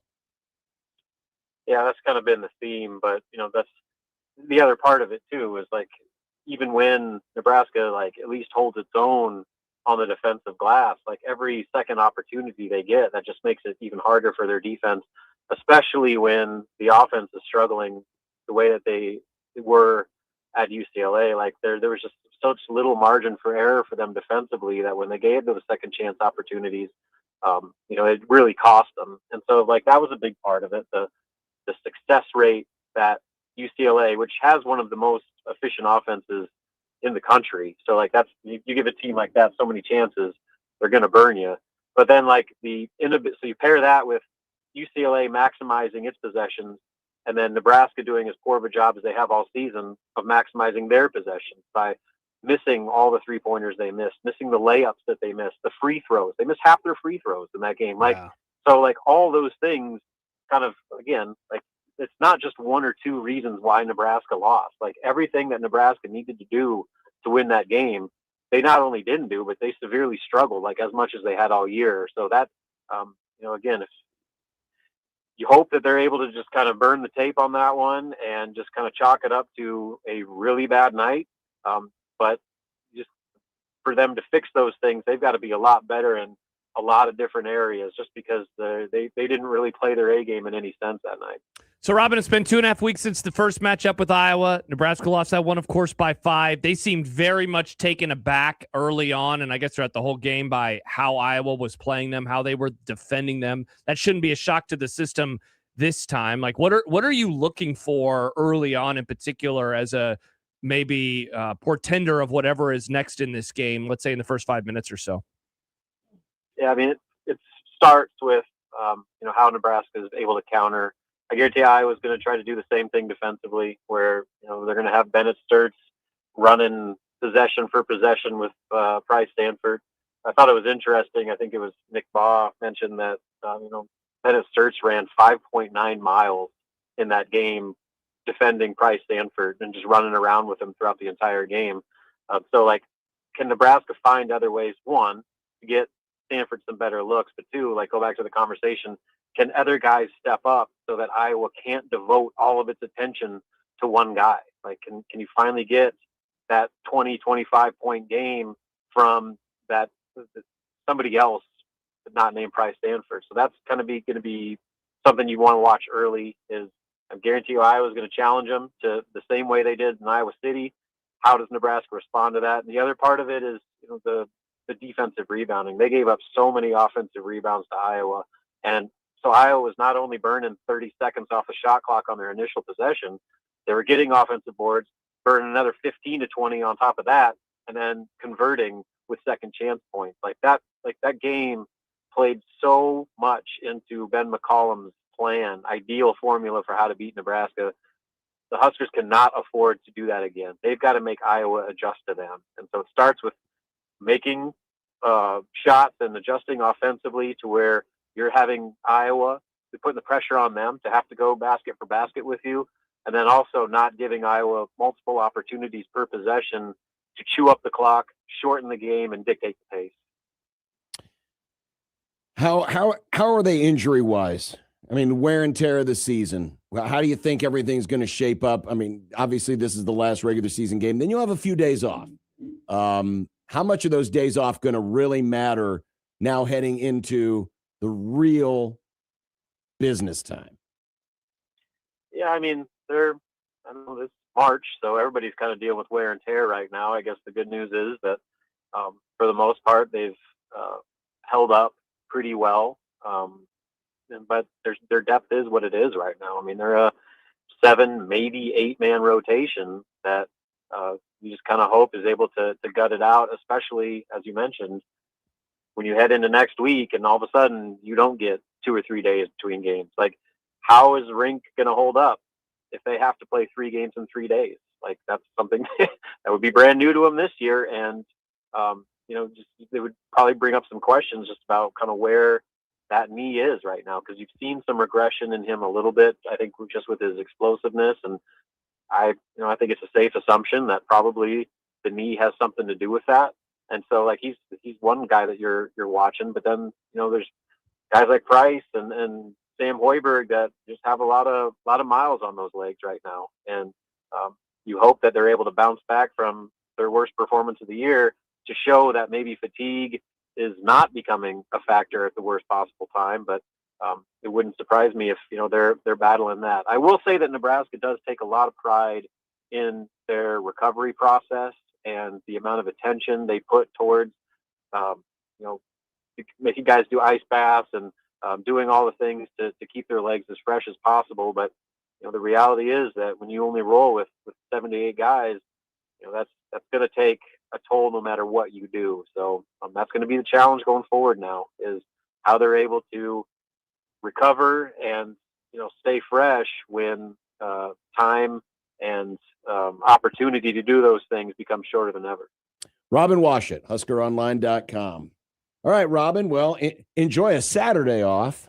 But then it's on to Sunday, and then after that, hitting the road again. As you said, it's business time.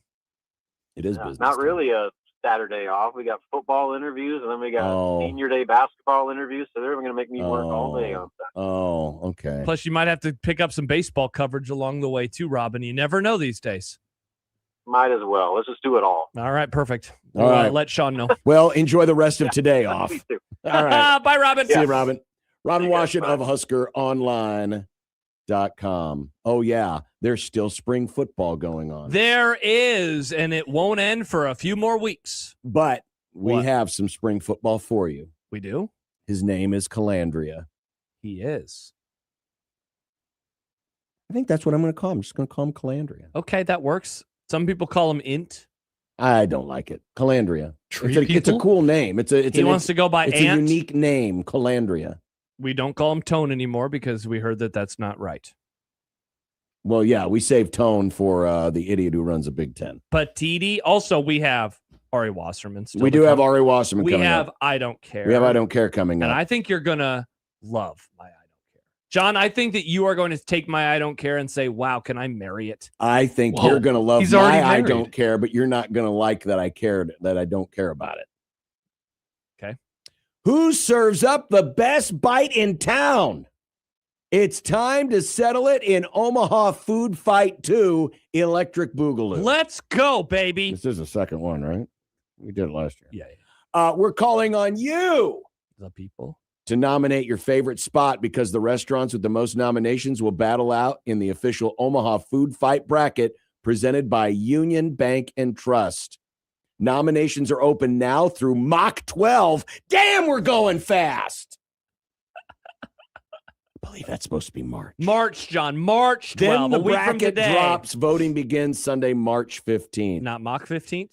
Go to 1620thezone.com right now and nominate your favorite restaurants. Do it, do it, do it. Because you can't get in the bracket without being nominated. That's true. You can't just get in on your resume. Oh, interesting. What about the You quad might have a one lot. You might have a food? lot of quad one wins in your food, Oh, but what about all those but quad you one ain't got no wings? nominations. You ain't got no shot.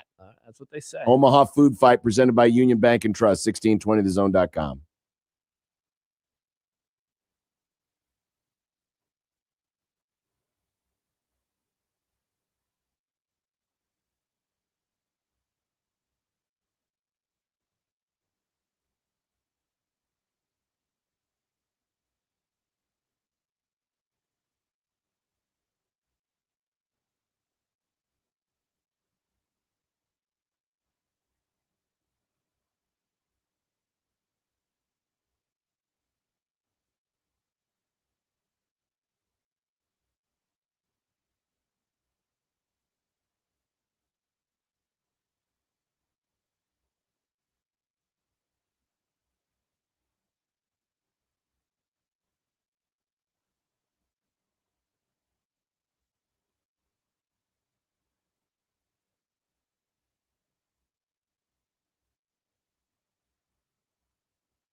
Don't forget Dr. No tomorrow for the movie club.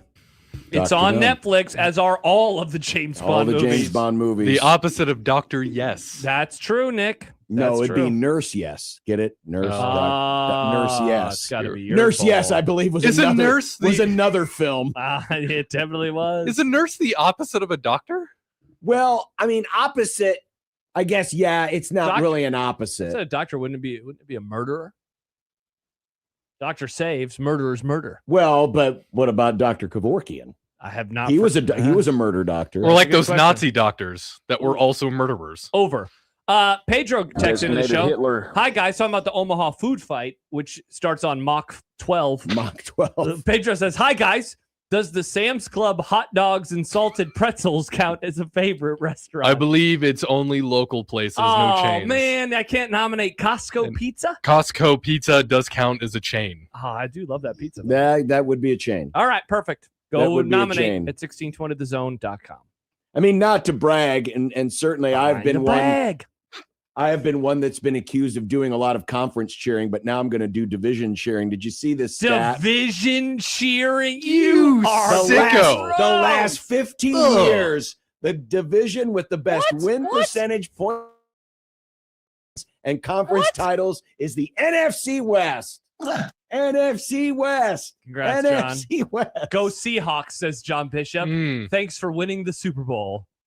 Yeah, I'm really not happy. Remember about the Super that. Bowl that nobody cared about a month ago? That thing was boring as hell. That was The boring as hell. halftime show was pretty cool. That game sucked. Well, look at this. By the way, speaking of that, while we're on that subject, Yeah? did you see this? Is this on the subject of the Super Bowl? Well, it's related to one of the participants. Bad Bunny? One Sam of the Darnold. participants. Drake. in Is it Stephon Diggs? The Super Bowl. Did we talk about that yesterday? I don't think we did. Yeah, he got cut. Is this what? Yeah, Diggs Cute without did the get E. cut. Cut from the team.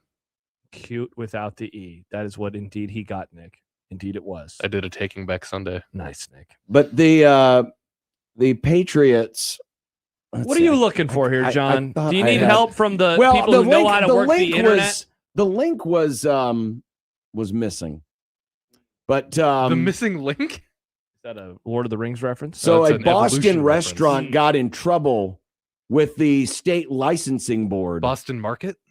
after members of the Patriots showed up for a late night celebration after winning the AFC Championship. Okay. There was a noise complaint at this bar around 2:20 a.m. Tuesday, January 27th. So this is the day after Okay. winning the AFC Championship. When they arrived, they found a private party going on. Officers noted that people were drinking. They smelled marijuana. What? Is that legal there? They said security briefly blocked their access on the Massachusetts, stairs, seems right. and that several women who were nude or wearing bikinis ran towards the kitchen area. Wow.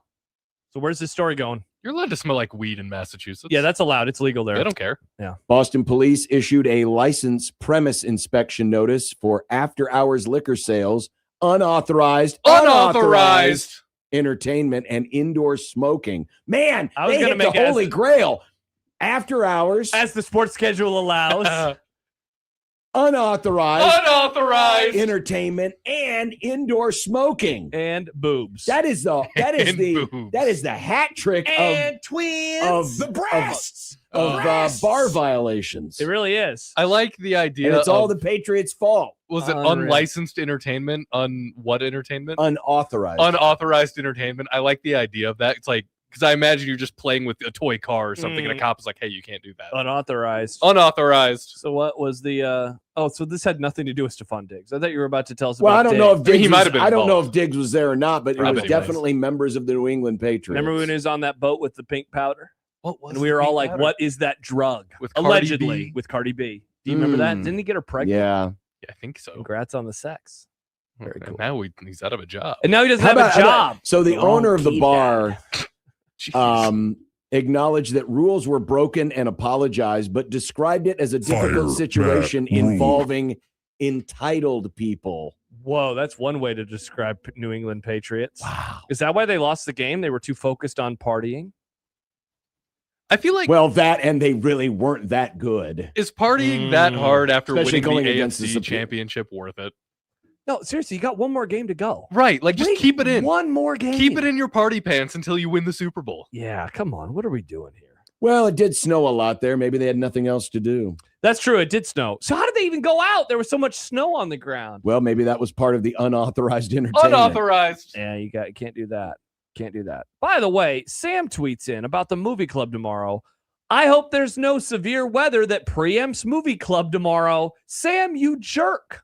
Oh, that's right. Sam doesn't like the movie. He doesn't club. like the movie club because he always gets in his car at 4:00 on So Friday. you would rather listen to wall-to-wall weather coverage? Yeah, Sam. You still wouldn't be getting sports talk, Sam. Yeah, hold that L. Okay, it's not going to be that bad that we're going to be doing wall-to-wall weather coverage. No, it's just going to put rain. it on the list. Okay, perfect. We won't do wall-to-wall. Make sure We will to not be mark the doing date. wall-to-wall weather coverage on March the 6th. Okay.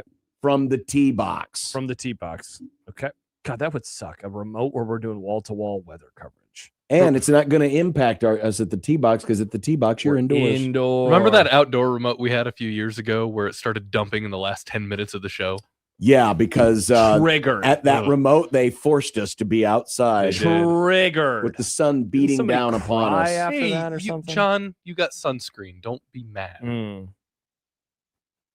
There was a tent. We held it down. I was going to say something. I'm not going to say anything. Every time we drive by that establishment, we got in trouble when we said every time something. we drive by that establishment, my wife makes a joke. She says, "Do you want to stop by there?" And I say, "That person was the worst person of all time." That experience has prevented me from going to those establishments. It's why Nick doesn't take pictures anymore. Yeah. Don't ask Nick to take pictures because he's going to get the heebie-jeebies from that event. The heebie-jeebies? Yeah, because Nick didn't take any photos, and he was like, "I didn't know I was supposed to take photos." Or like, to which I stood with our boss and said, "Of course you're supposed to." Yeah, but then he wanted me to take very specific photos that I'm and like, Nick these didn't are, know about the rule of thirds. This is a dumb idea. Nick did the Dutch tilt too much on his photos. I back told in the him I'm a producer, not a cameraman. Why do they call it a Dutch tilt?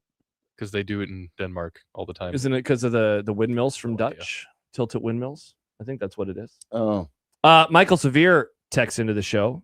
402-951-1620, though he actually texted me. I'm not going to read that phone number. Severe weather tomorrow? Oh, that sounds awesome. Michael's probably so upset. It's sunny and beautiful outside. He's like, could this be more miserable, please? You think he only likes severe weather because of his name? Interesting question, Nick. I mean, Very we've interesting missed out on weather. so many marketing opportunities where we could just promote severe weather. Uh-huh. Yeah. And all it is Michael saying, stick your head outside, it's raining. That's true. And now I'm going to go back and I'm going to go rewatch the 2015 NFL Combine. He told us recently when he filled in about, like, he first got here and he was watching a sporting event and they were like, "Hey, it's raining," and it took up half the screen, and how immediately he was like, "What the hell are you doing here? This is so stupid."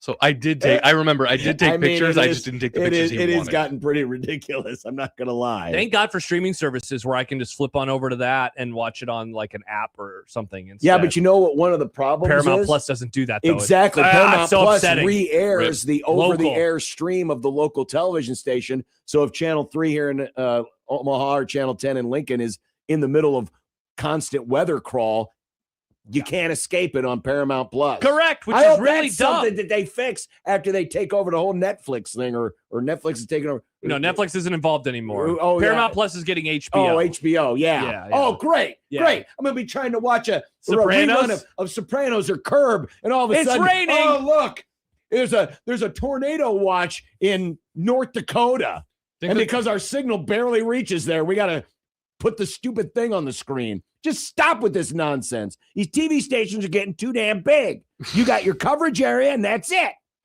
You don't get to cover the whole state just because you own 7 stations out in western Nebraska. Yes, you put your Sinclair. stupid weather crawl. You put your stupid weather crawl on the places that are actually impacted. But if it's in Lincoln, I don't want to know if frickin' Kearney is in a tornado Couldn't agree warning more. because they ain't in our coverage area. I don't care. They're I don't care. They're a freaking hour and a half away. Yeah.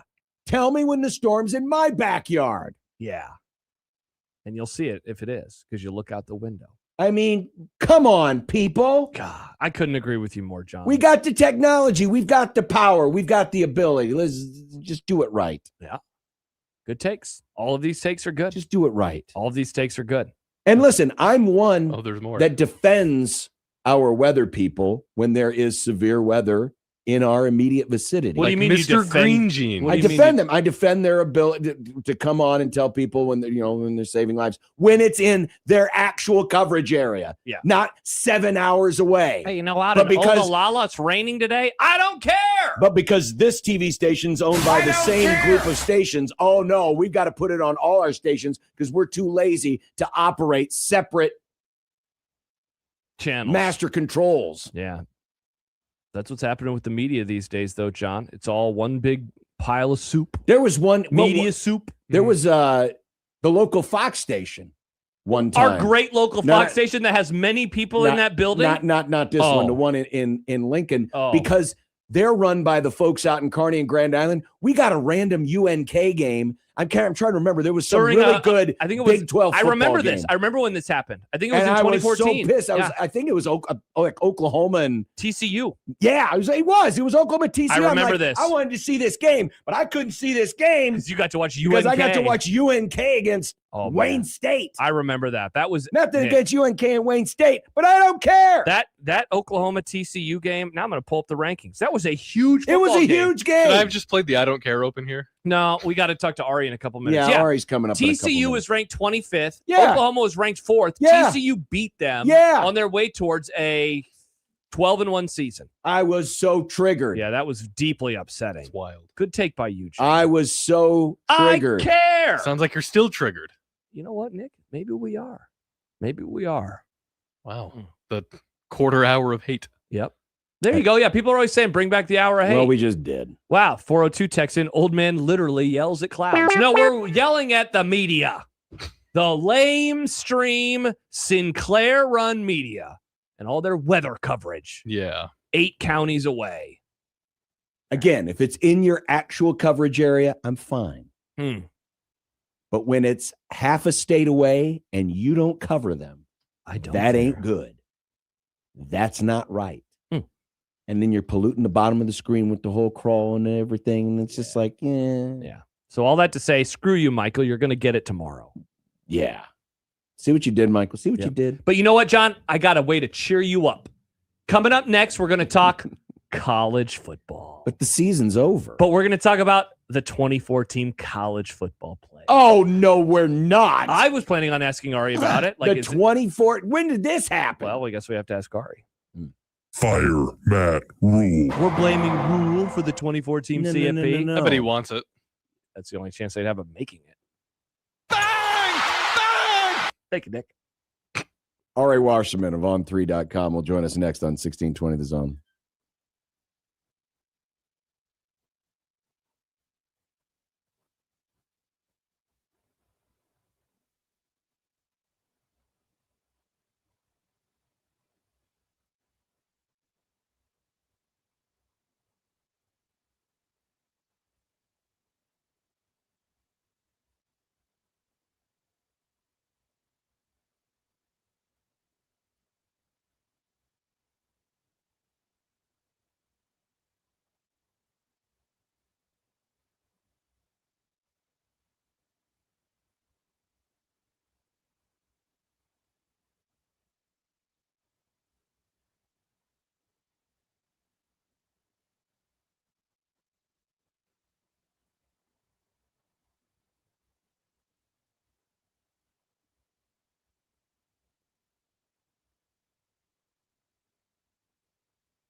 Unbelievable.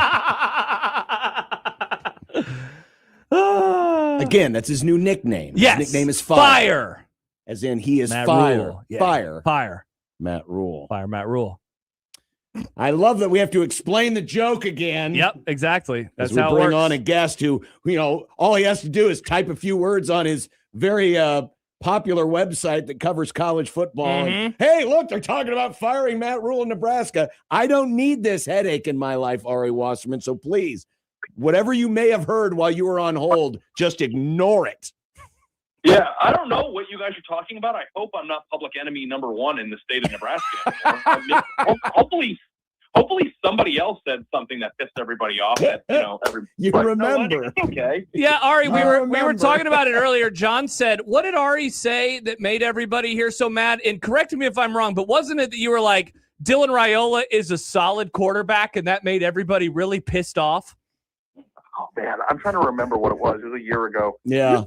No, I said that, but it wasn't that got everybody mad. It was when I reacted poorly to Matt Rhule's joke about not playing tough non-conference games. Oh, yeah. That's right. But at the same time, guys, you'll be delighted to know that I have been torn apart by Alabama and Texas fans in the recent weeks for the same exact opinion.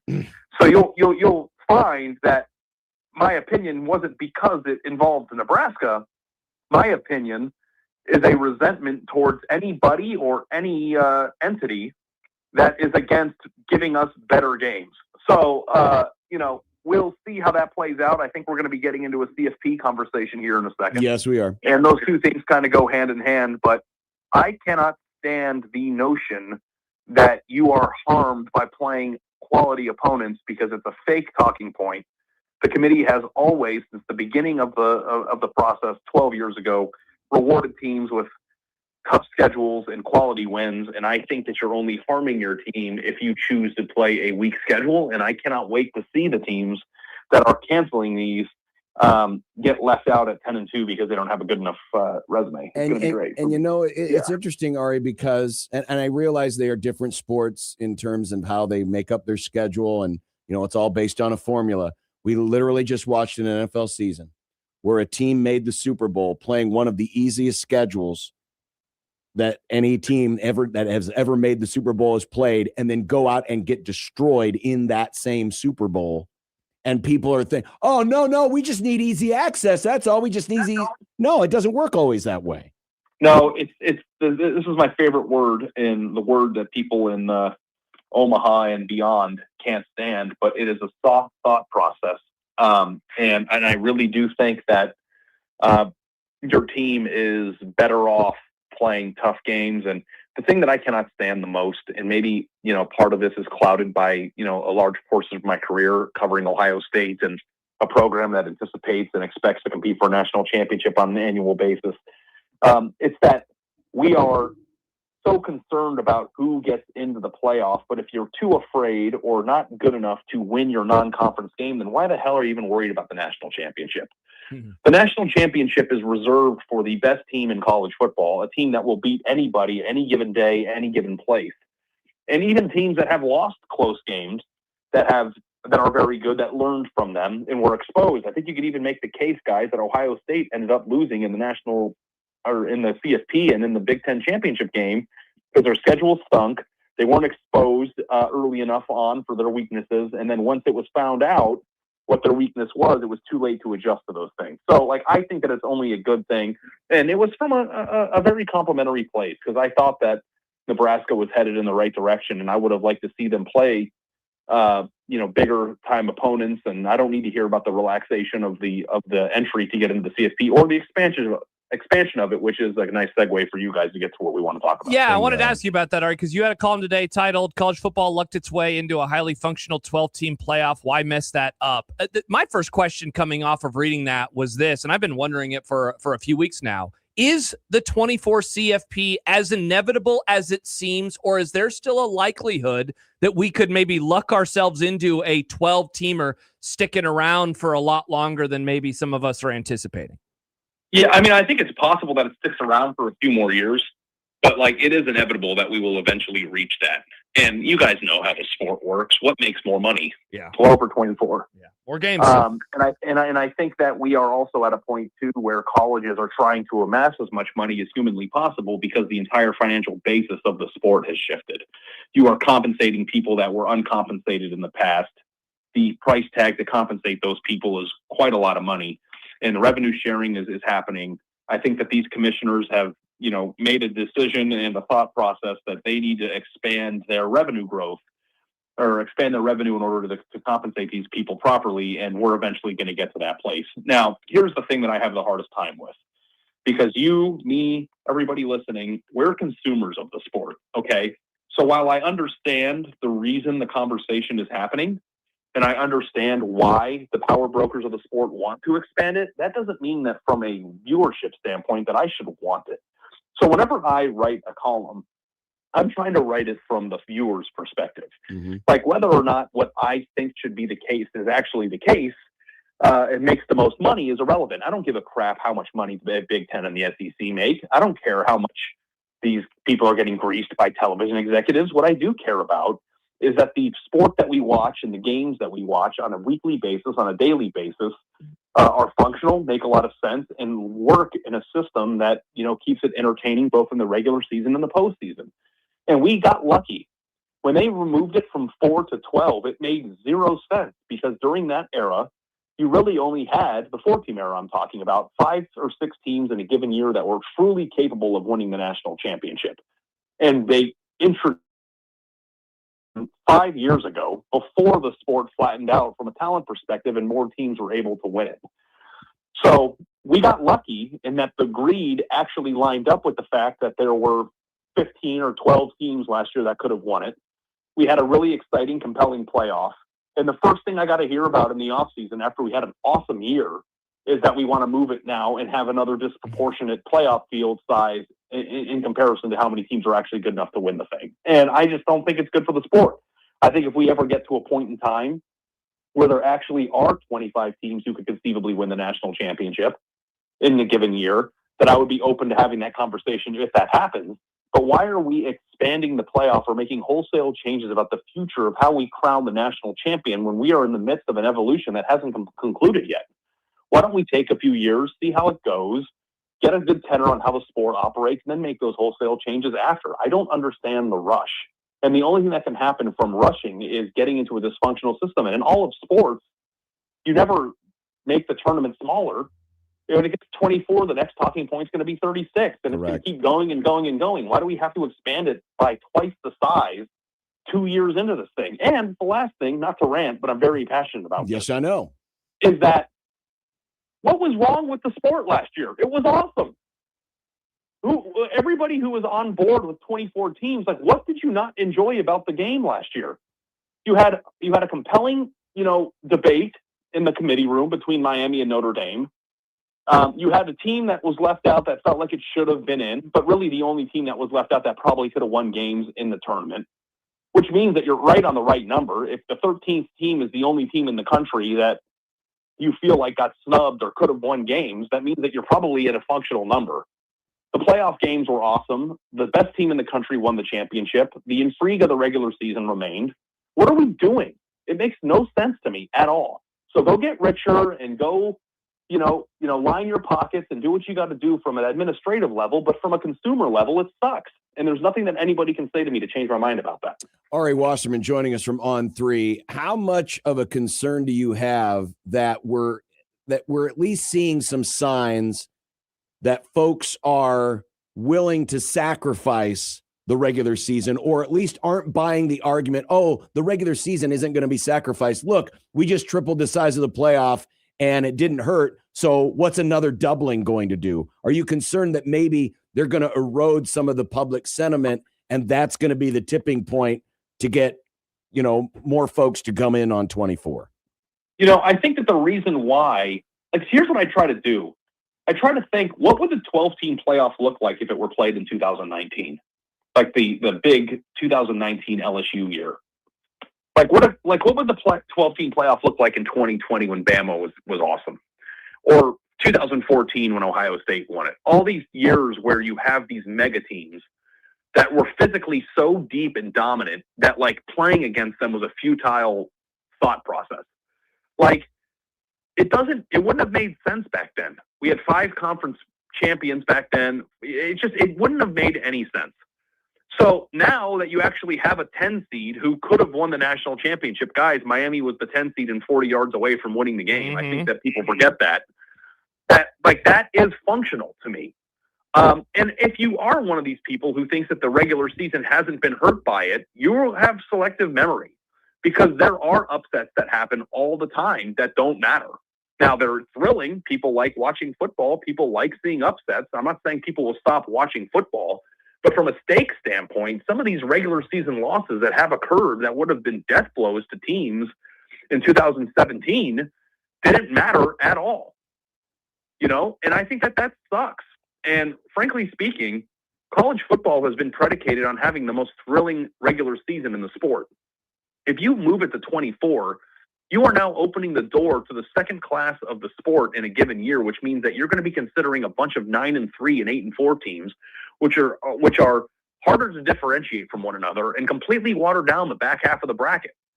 So, like, you're going to ruin the regular season to have 6 extra games or 12 extra games with teams that aren't competitive against the best just because you want to make more money? Okay, go for it. And I get it. There's probably a Nebraska fan out there that's listening to this and grinding their teeth and going, we could be 9-3 and make it. But my response to you is the same exact thing that it would have been last summer, which is just be better.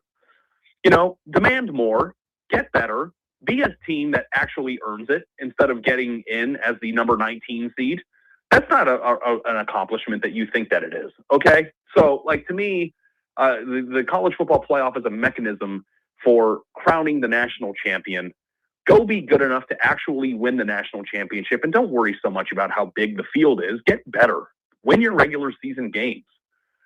And then when you're finally ready to do it and accomplish it, it will be pure. It will be better. It will feel better. And I think that, Nebraska is one of the best, most robust and loyal fan bases in college football. And man, if you deserve, getting back, there's no team in the country I think that is more deserving. But I hope that when Nebraska does get back, they get back by being awesome, not because the system relaxed the entry fee.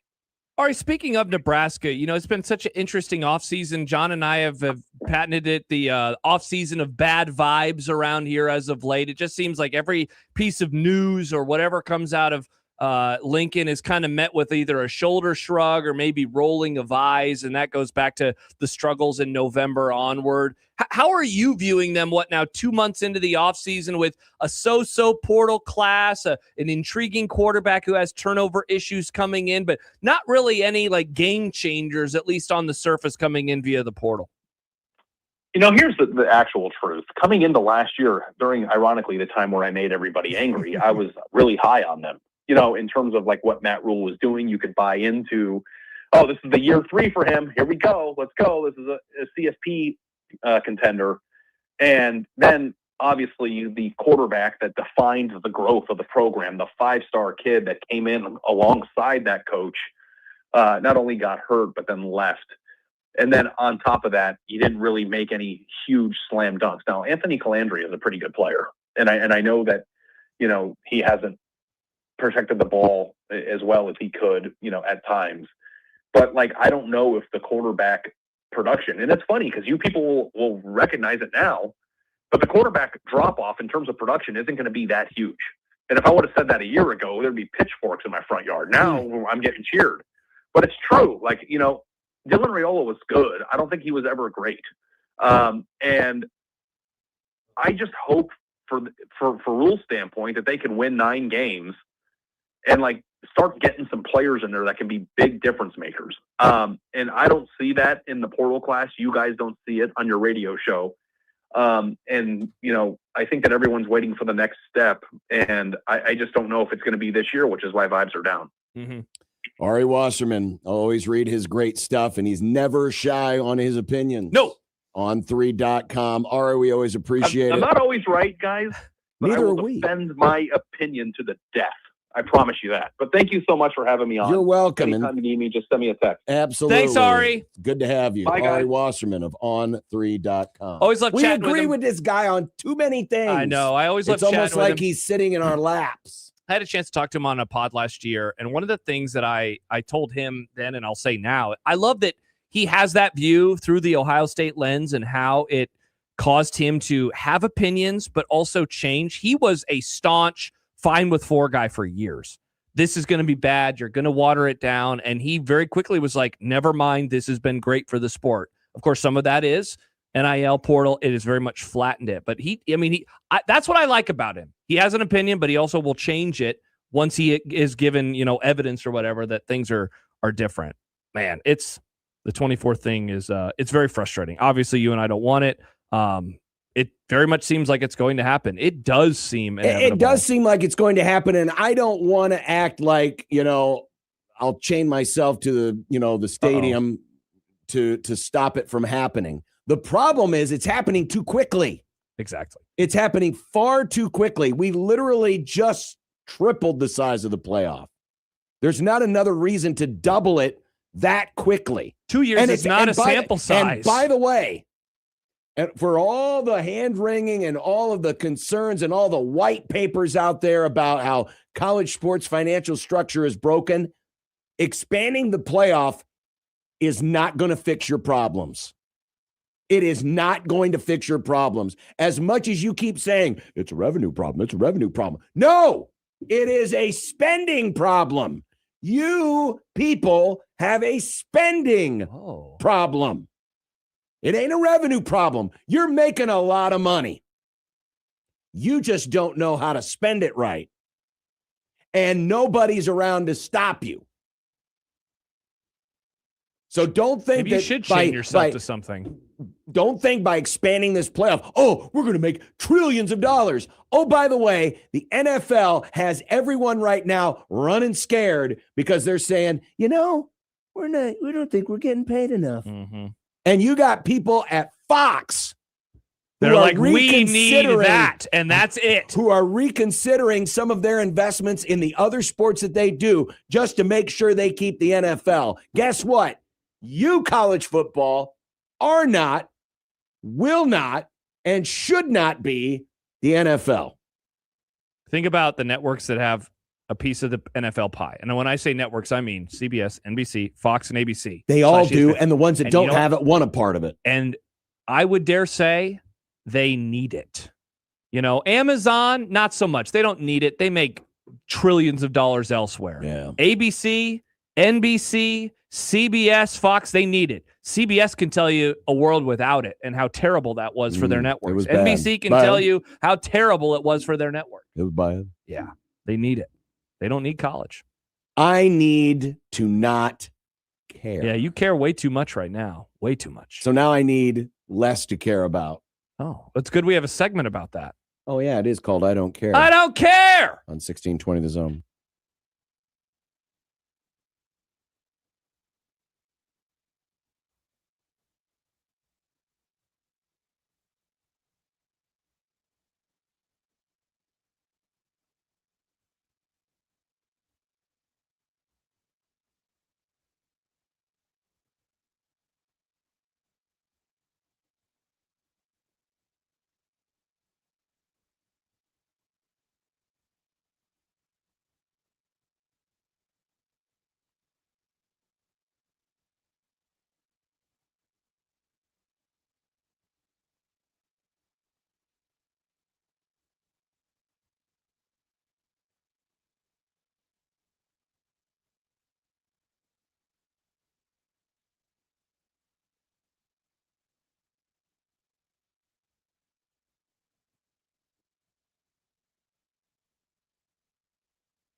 I don't care. I don't care. I don't care. I don't care. I don't care. I don't care. I don't care. I don't care. I don't care. I do not care about the latest battle in the burger wars. What are you talking? You sound like Theo right now. The video of the McDonald's CEO, Chris Kempczynski, taking a bite of the new Big Arch, and he barely takes a little nibble out of it. He calls it a product. People made all kinds of fun. Every show on every television network and every radio station made fun of it, except us. That seems like something that you would make fun of.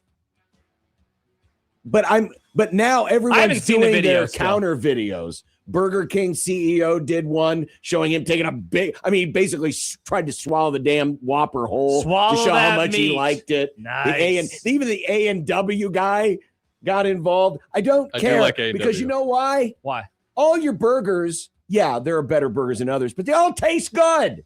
They're all good. Wow, that's not the angle I figured you were going to take. Big Mac is mostly lettuce. Oh. It still tastes good. Yeah. It still tastes good. You would not turn down a free one. I guess I wouldn't. There yeah, you go. You like it, Nick. Eat it up, slop boy. Slop. But they all like making fun of each other. Guess what? What? Something tells me that McDonald's did this as a bit. No. Yeah. A weird rich CEO being a huge dork in a video is not a bit. Yeah, Those but people don't realize what they're doing. But they knew. See, they shot the video. They didn't have to put it out, but they knew, hey, this is going to be reacted to in such a way that we're going to get more reaction and it'll drive more sales. Yeah, but you know how it works with burger. people like that. They're like, I'm the boss. We're doing it regardless. And it's like, I don't know, boss. This doesn't look very good. And again, I haven't even seen the video. I've just heard about it. I've seen this and heard about I've heard about this. Well, I don't care. You don't care? I don't care. All right. So we got a call a moment ago. Who We was got the a call. caller, Nick? Matt. What did Matt want us to talk about? The Danny Kalin comments. Now, first of all, I don't even know what that means. Danny Kalin said he's happy to be back. I don't care. He I should don't- be happy to be back. I don't care about quotes from spring ball. John, you were right. None of this matters. Practice, good. I don't care about anything else. I don't need to know how things are going. I don't need to know about the camaraderie they are creating. I don't need to know who's an alpha. I don't need to know who has chemistry. I don't need to know which quarterback has more aura about him. And I don't need to know which Burger King war they're a part of. I don't care. Call me in September when it's game time. You just pooped all over the Calandria segment because I've got audio from it. I can't wait to break it down. Incredible. I can't wait to break it down. Well, outside of using the word shoot, you pretty much said everything that Calandria said. I know. Just in a different way as a same almost thing 38-year-old instead of a 22-year-old. It's the same thing. It is. Every year. It is. I like OTAs and mini camps in the NFL way more than this. Nick? Oh, I got one that you guys definitely won't care about. I don't care about it either, Nick. F1 is bad. Get It's it not out. F1 related, I don't believe care it or about- not. Is it car related? Nope. It's golf related. Okay, that's even worse. So Bring back I the like to F1, I watch don't care. the Disc Golf Pro Tour, right? You are a freak. I am. Kristen Tatar now goes by Kristen Latt because she was married. Congrats on the marriage. Best shout out. And taking the male's shirt. They're very nice. Nice traditional marriage. She's the best woman disc golfer on the planet, and she retired this year. And I don't care. You know why? Why? Because it's opened up the field and it's fun. It's way more fun. You don't just see her on the card and be like, she's going to win. You know that it's going to be close. Well, And that you know what? sounds The close. first round of the tour was this last weekend. The person who won, unexpected. It was cool. So I don't care that Kristen Latt isn't doing professional disc golf right now. Same. I told you.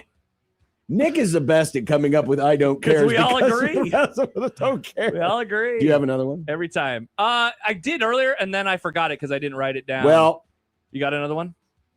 Are we gonna get rid of I the do bars? not care Uh-oh.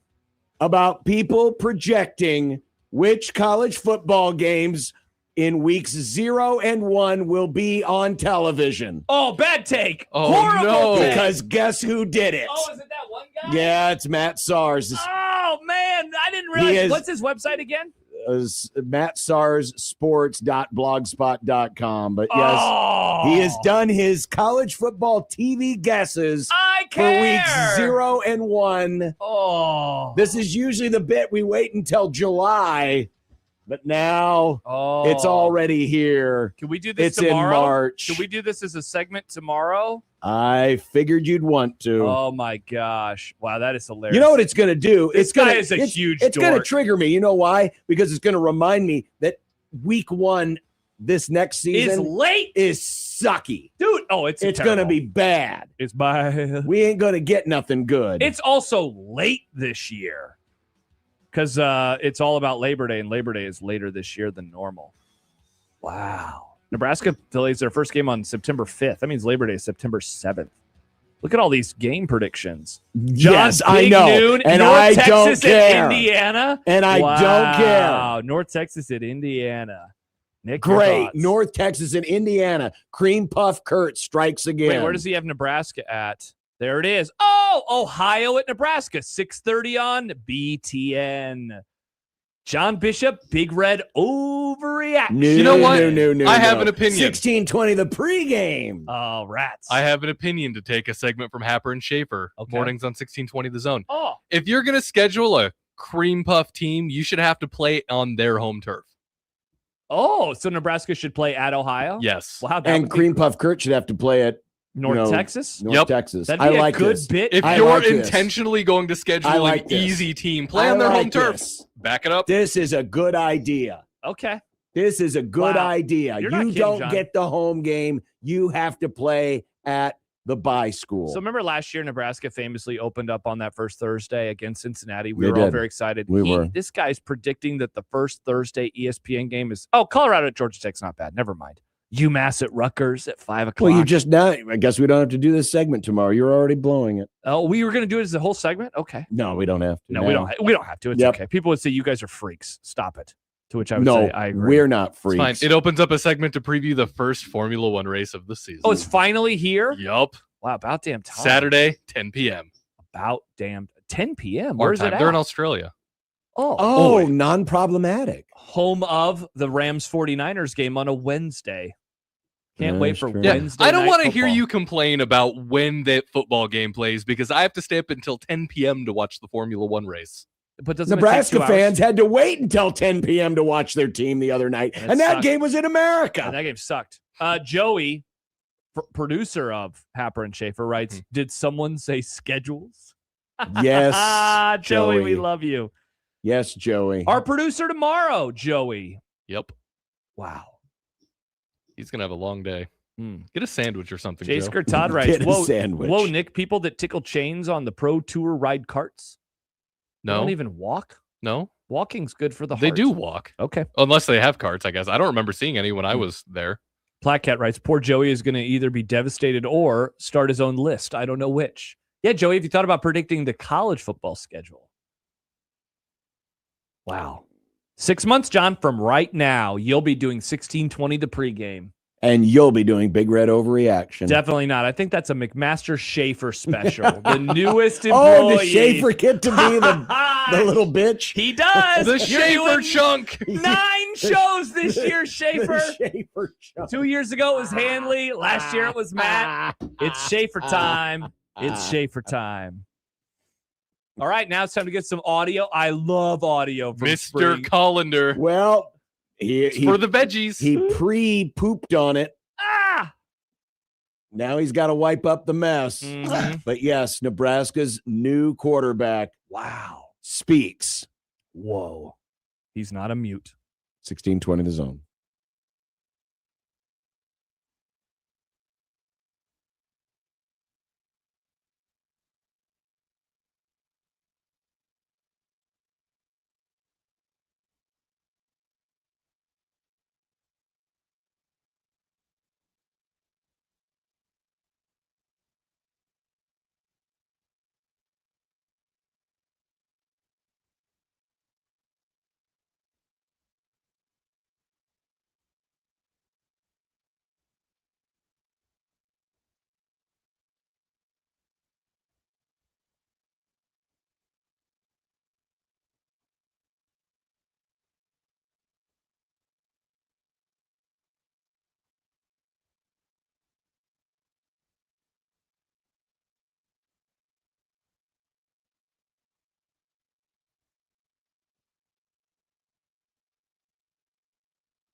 Happy hour is on the air. I was going to say that was confusing. Influence. I should have said influence in the break, not power. I'm sorry. I was going to say the college football is less than 6 months away from being back. Happy hours on the air. I'm back in on the sport. It's a great sport, and we should all be excited again for it. It will be here soon. Thank you, Nick, for playing the proper one. Just kidding. It's book season, and boys, I got some news to announce. Oh, really? My next book that I will start. We already did that earlier, Nick. The over is already hit.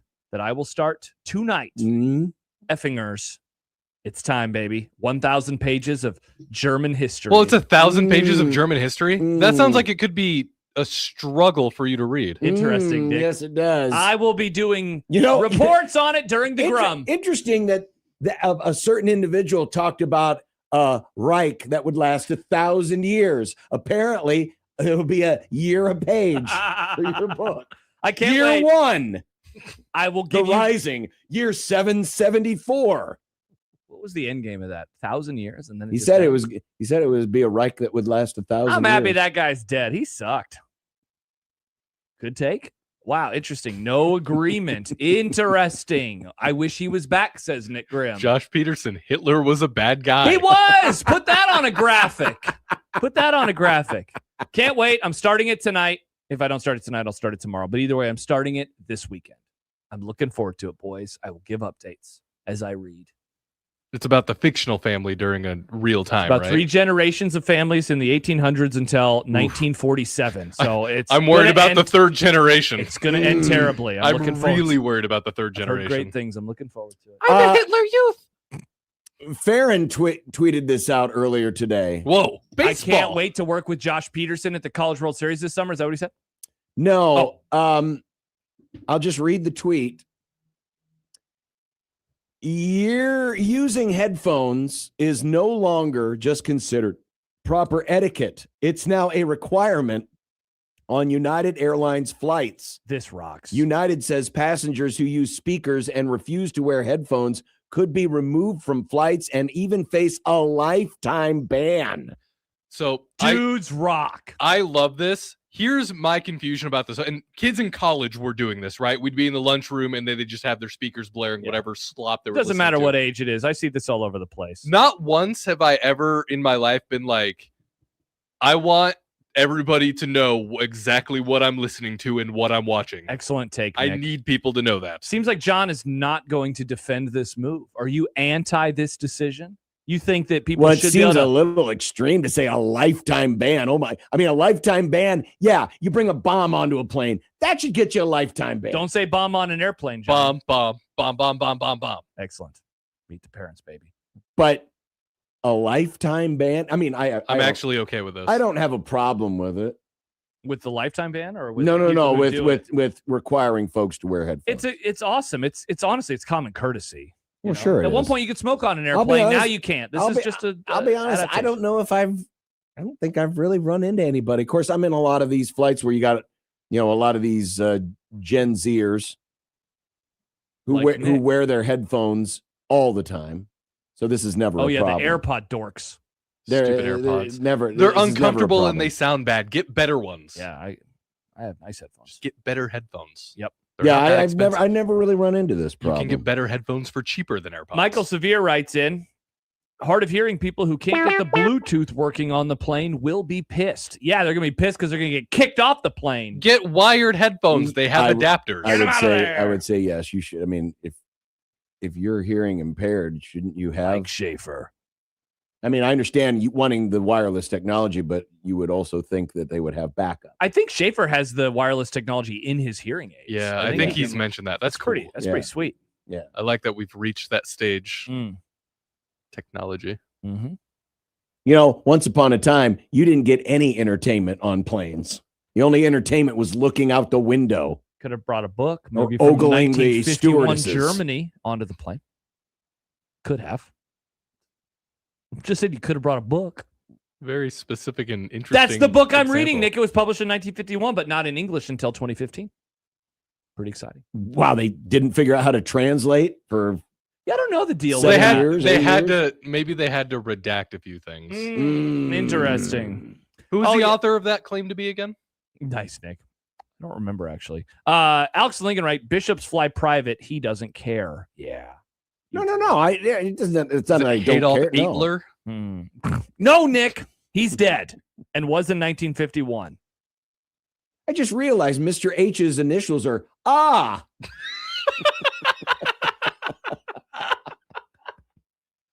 I just realized that Mr. H's initials are Ah. No argument here. Our rice cooker, whenever the rice is done, it plays Twinkle Twinkle Little Star. Then on the screen, it just says Ah. Now you'll think of Adolf. Thanks for the rice, Hitler. Wow.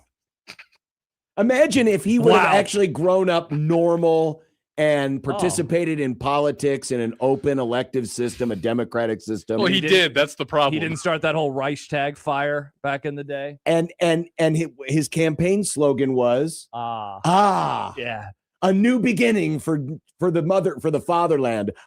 Nick, you know what? Maybe a Canva graphic. You could have bright colors, and it says This is alternate history. It would be. It'd be like cool Hitler. AH exclamation point. Is that what that is? Comic book coming soon. Cool Hitler. By Nick Grimm. Art by John Bishop. Or maybe Fire Hitler. Whoa. Fire Hitler. Mm-hmm. Wow. Well, I think that's what he did, right? Wasn't he in a fire? Or I guess did he just blow his brains out?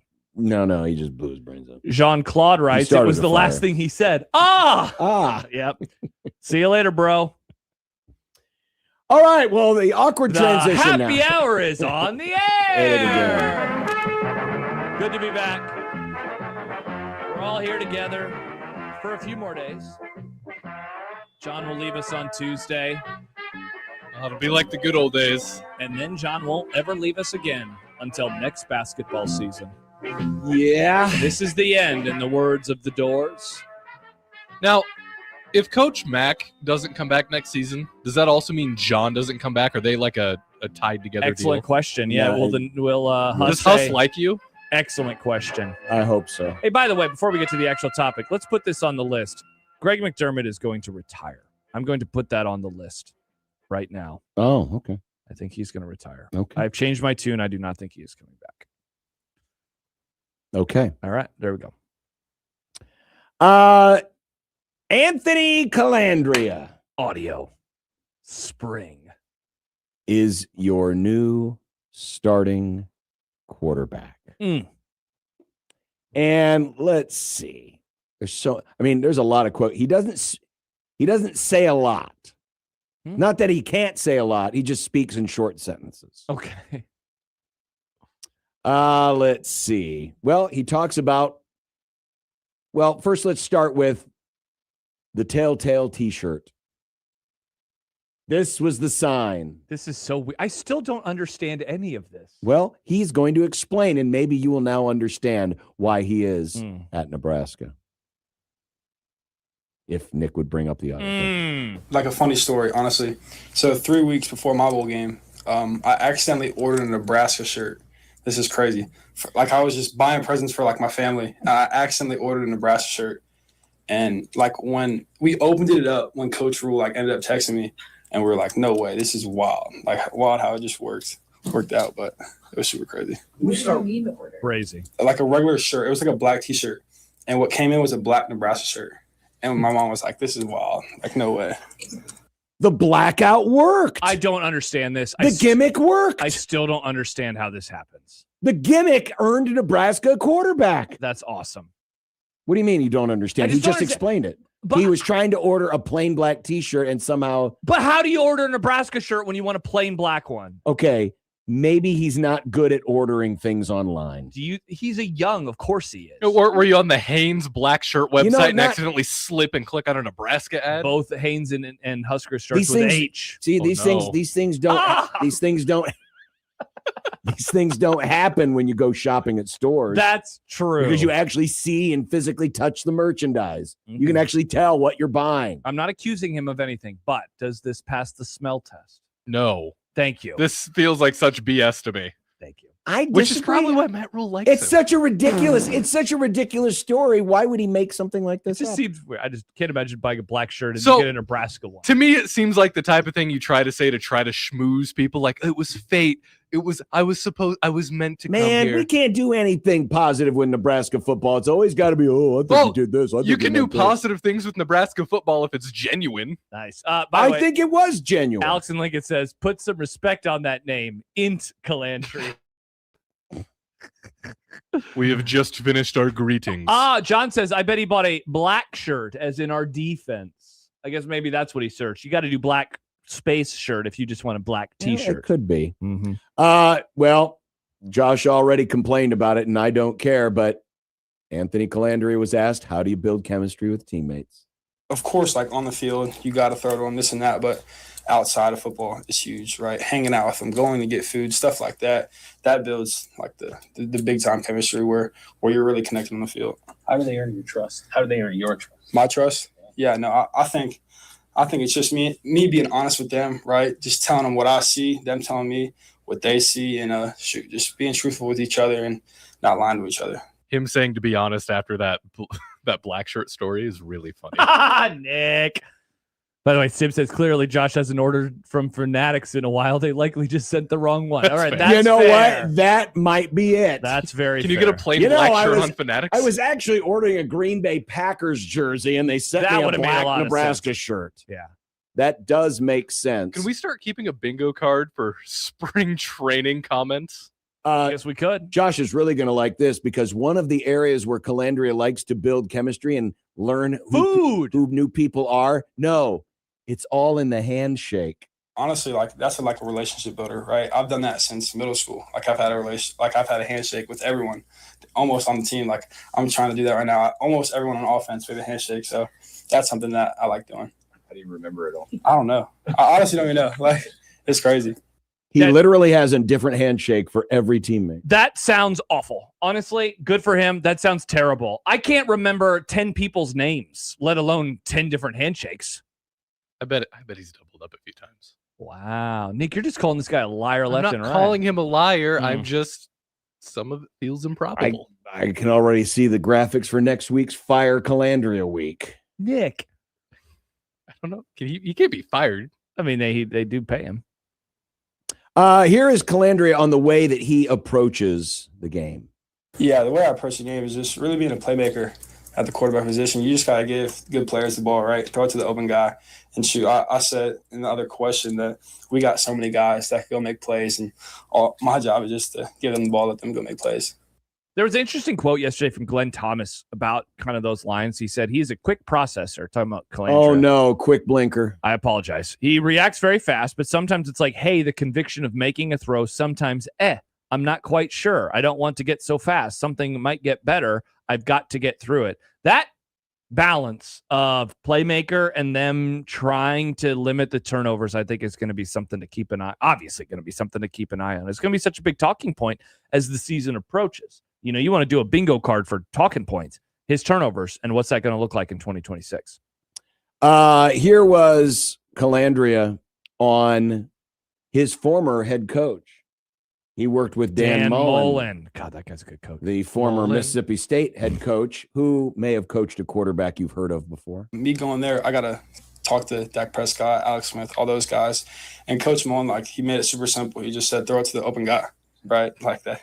It's super simple, but I think he did a great job with me and all the quarterbacks that were there. Is just playing quarterback, not at a high level, but just being kind of a game manager, right? Just go out and just win the game, right? Throw it to the open guy. So that goes back to what we were just talking about a couple seconds ago. Instead of turning it over, go out and be a game manager. What, Nick? I'm just saying he said don't play quarterback at a high level.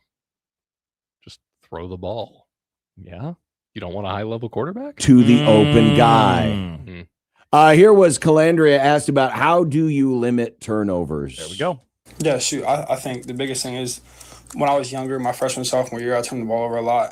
Last year, I had some turnovers, but at the end of the day, like you grow up, you play more football, you see more defenses, and you don't just throw everything, right? You're smarter with pre-snap and post-snap reads. You have to. That's about studying, man. It's about studying and knowing what you're looking at with your defense. Exactly. On his decision to come to Nebraska, he said it was about the coaches. Yeah, no, I think just the head coach, seeing Coach Rhule's success in the past when he was at Baylor, when he was at Carolina, just stuff like that, and seeing Coach Hogue, his success at Houston, stuff like that. Coach Thomas, the Steelers, a lot of it goes into it. Okay, I definitely know why Matt Rhule likes this guy. Success at Carolina. They won a game. They definitely did that. They definitely did.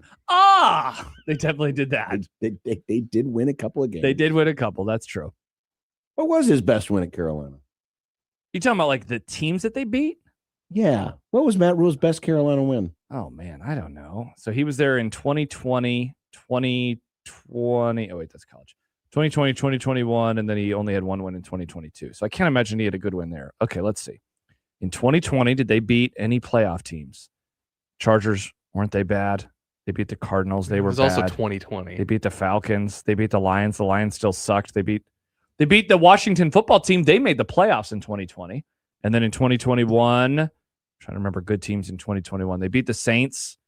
I think the Saints were still good, weren't they? Did they go to the playoffs in 21? They beat the Texans. They were bad. They beat the Falcons. I don't think they were good. They beat the Cardinals. They were also bad. I don't think they had any good wins. They had 0 ranked wins, is what I'm trying to say. Well, you didn't check his last win. Oh, that's true. Matt Rhule's last win in 2022 was the Saints. I don't think the Saints were very good. They were 7-10 that year. No ranked wins for Matt Rhule. Damn it. Yeah. It's a theme. Yeah, it is a theme. Speaking of coaches, here is Calandria on the relationship with his new offensive coordinator. You know him as Hogo, the no-go. Oh, no.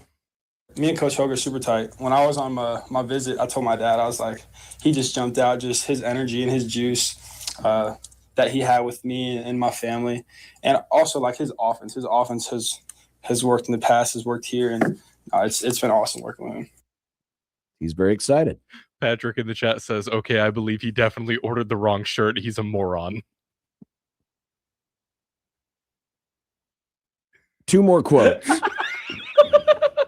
Right, what do we got? He was asked about the advantages of early spring ball.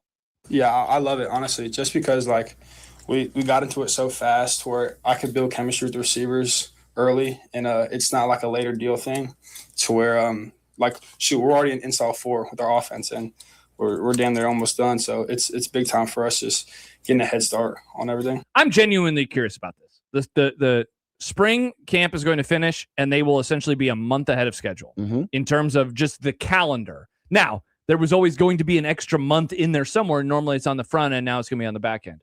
How does that show itself? In theory, a couple ideas. You're fresher by the time you get to training camp, right? Because there's more time. You can recover, again, from injuries. And I guess if you are already a literal month into your offseason in terms of install and stuff, you could apply that to the 7-on-7 type summer work that you are going to do, in terms of chemistry, building up that chemistry. Perhaps, but I mean, the other part of it is, does that mean you had less time for winter conditioning? Sure. Yeah, exactly. Yeah, I have no idea. I really don't know. And I know it's earlier, but we're only talking about a couple of weeks. That's true. Sometimes it's not game, like, oh my God, the spring has started right after the bowl game. No, it's weird. only a couple of weeks earlier than normal. It feels earlier because it's ending in March, but I remember going to a spring game the day of the Final Four, and the Final Four is the first weekend of April. So again, there's not that big of a difference. Now, there's a big difference between the spring games that had been at the end of April. That's a literal month, but you're right. I mean, over the last 10, 15 years, they have had spring games that were the very start of April. So it's only 1 week earlier. The final quote from Nebraska's new quarterback: it's time once again to play our game. Guess who asked the question? I will read to you the little descriptor that I put on the quote. You guess who asked the question. Okay. Calandria asked about running in physical Big Ten. Oh, that is definitely Steve Sipple. Do you approach your running, the amount that you will run any differently now that it's a more physical conference? Is that in your mind? Not really. It's not in mine. Just go out and just get first down and score touchdowns.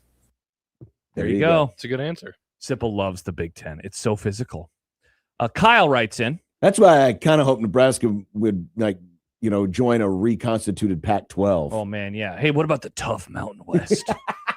You're in the Sun Belt now. How does that? Do you just run over everybody because they all suck? That'd be great. Kyle tweets in, the guy who can't order a T-shirt is running the Nebraska offense is such a worse story than he's just making it up. Okay, all right. See, this is the problem. Shouldn't have shared that story. Everything we try to bring up, it's always, oh my God, this program sucks and everybody in it sucks and we all suck and the world sucks. And Good my question life from sucks. Simple, though. He Like made a funny mistake. story, honestly.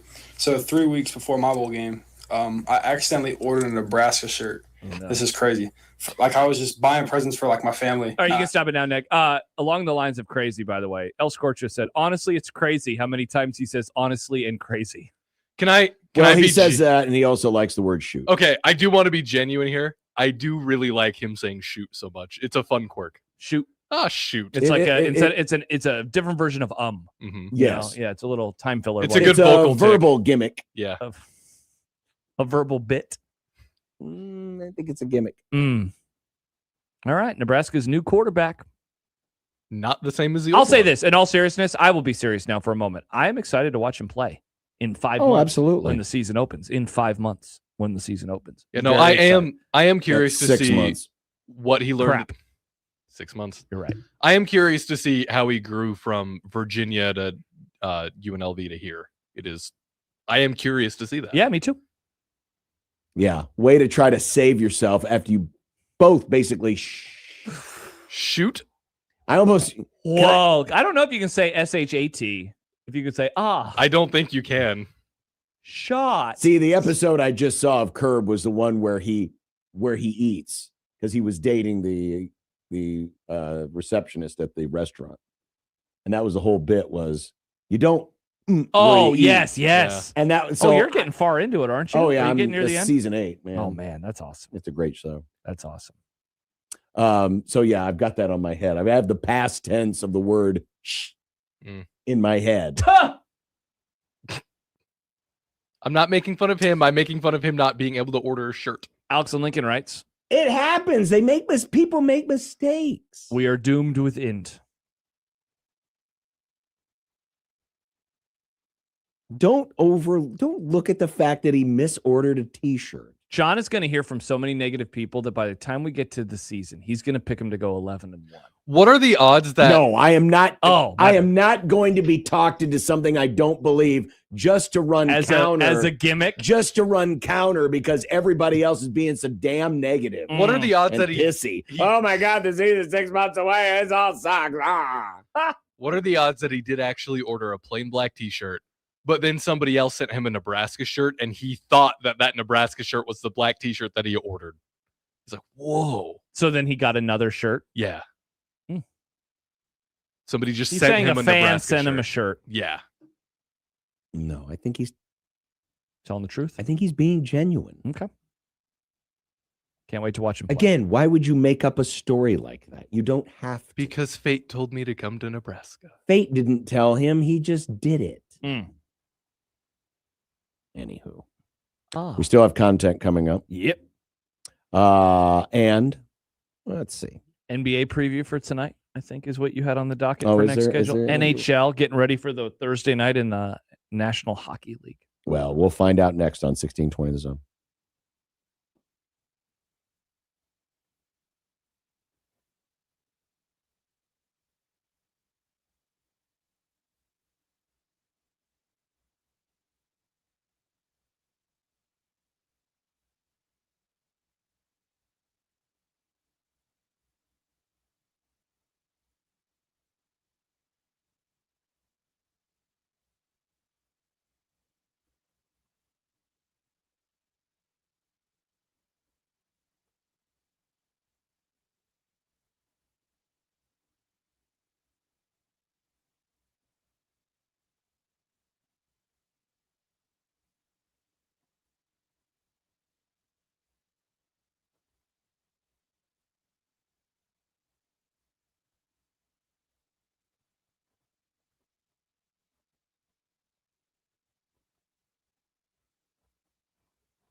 Got a tweet from Steve.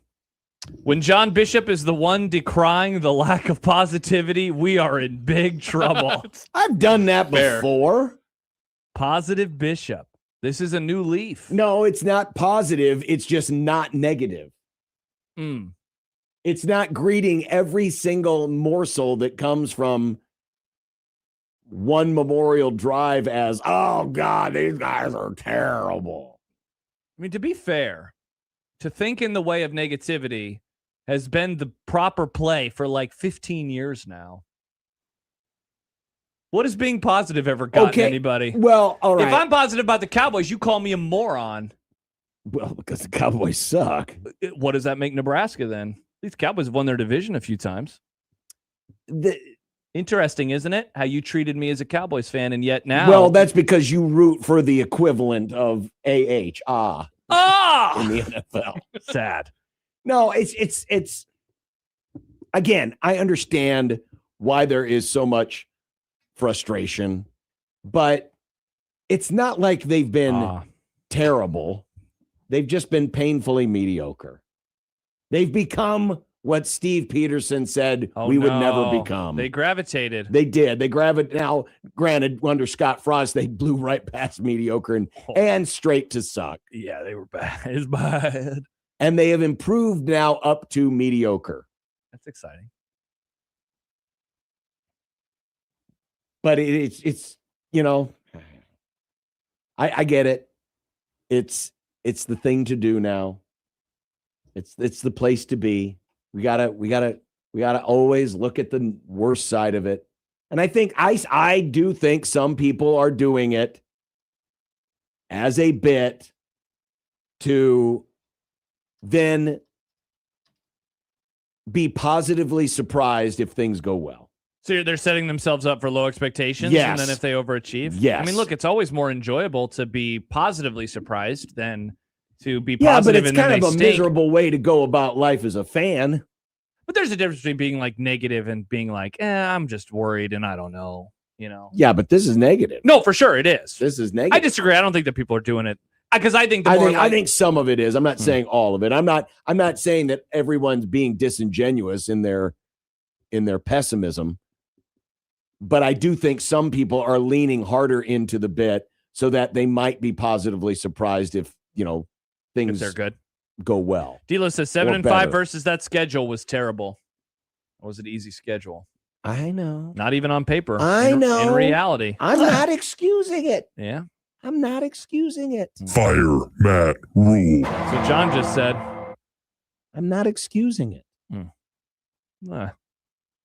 But it's also the nature of the way fans are on social media. What do you think about this from Ryan in Delaware? This is a text message, so this is just, old school communication. Yeah, well, the issue isn't necessarily mediocrity. It's Rhule selling us a load of crap. Well, and notice what he is not selling us this year. Nothing. He is dialed back. So did you notice this? Because I pointed it out to Sipple on Tuesday.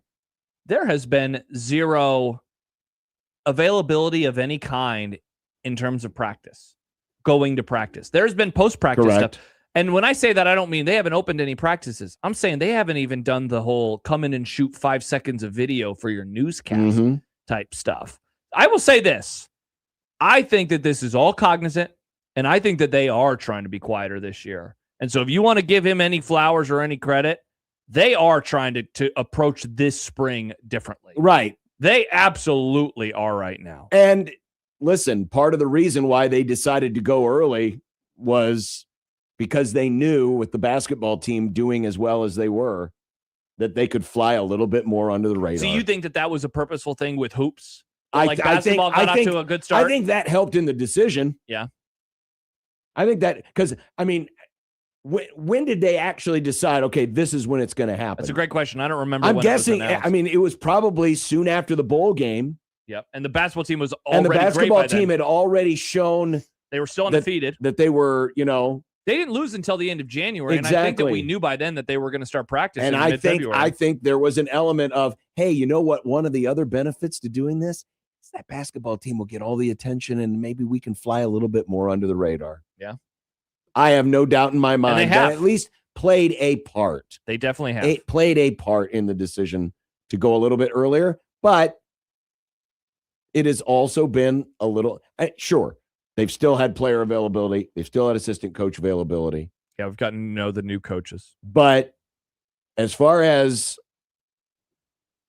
Matt Rhule being the quote unquote used car salesman, yeah, he hasn't done that as much. Maps guy says, I think they want to keep quiet because they know all media would be negative now, and they're trying to hold the 27 class together. Well, that might be part of it too. But again, I don't think it's not so much the media being negative. Again, most of the time we're reacting to how you're reacting. When we bring up things like today, simply playing the audio, oh my God, we got the dumbest quarterback in the world. I can't order a t-shirt. That was a lot of the response. That's fair. The reason why it's being called the off season of bad vibes or the bad vibes off season, the vibes inside the house. The vibes are coming from inside the t-shirt. I will be as transparent as I can be. I don't have a ton of vibes about the next season. Yeah, I know the schedule is tougher. I know they didn't end last season well. And they have new players. They have a lot of new players. New defensive coordinator. I think there are some positives in what they have added. I think there are some big question marks in what they have changed. But all that said, and I typically don't have a ton of vibes anyway in the spring because I don't care. I don't care about the spring like a lot of people do. I don't care. Yeah. It ain't for me. It's about the practice. And sure, you can get better each and every time you go out on the practice field. But to me, spring football does not tell you a damn thing about your football team. Not a damn thing. It better not, because it's 6 months away from the season. Exactly. So many things can change, especially now with the rosters changing like they are and personalities and everything else. So I am not coming into this with any bad vibes because I'm coming into this with the same vibes I have every year in the spring. No vibes. Delivery driver Doug writes in the text machine, I think for every negative thing you should say a positive thing. Baymon says, is next week save Matt Rhule week? What if it was hire Matt Rhule week? We could be positive. We could be the positive boys next week. The positive boys. Well, that's up to Nick. This was his bit. That's true. It wasn't just my bit. Oh, interesting. I mean, I jokingly said it. You took it and ran with it. You said it a few times. Yeah. To the point where I'm like, see, maybe I now should. This is what's happening. They realize that their idea was bad, and now it's pointing fingers at each other. No, you did it. No, you did divided it. No, cannot you did it. stand. No, you did it. It wasn't a bad idea because it was funny. I'm Spartacus. No, I'm Fire Matt Rhule week. It was really funny for the first 2 days. Yeah, D'Lo says Bishop does the same thing for the Cubs. Exactly. You do this with your teams all the time, and now if Husker fans do it, you're yelling and no, I'm not yelling at anybody. Finger wagging I'm not yelling at anybody. The difference is the season hasn't even started yet. Yeah. At least when I do it with the Cubs, it's after the season has started, and they've shown me signs that they're not doing it right. It's 2% and they're not in playing the well, season. or that the second half sucks and the offense can't get a hit. You were doing it in like April last year. No, this season is terrible. They're garbage. No, I wasn't. No, he just slobbers all over PCA. Yeah, until he gets all pissy and, I struck out again. Let me throw my helmet down again. Shut up and go back to the dugout. See, now you got me started already. Season even started yet. Oh, you sound like a Nebraska football fan. Baymon says, when the team is winning, you cannot get enough, and a spring game is pretty fun. Right now, who wants more Nebraska football than we have to have?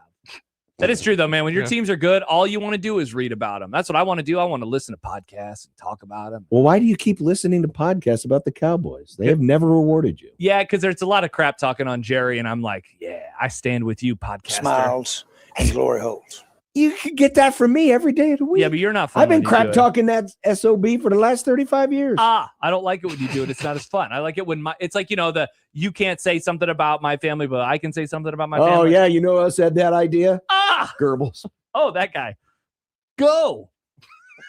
We can talk bad about but you cannot talk about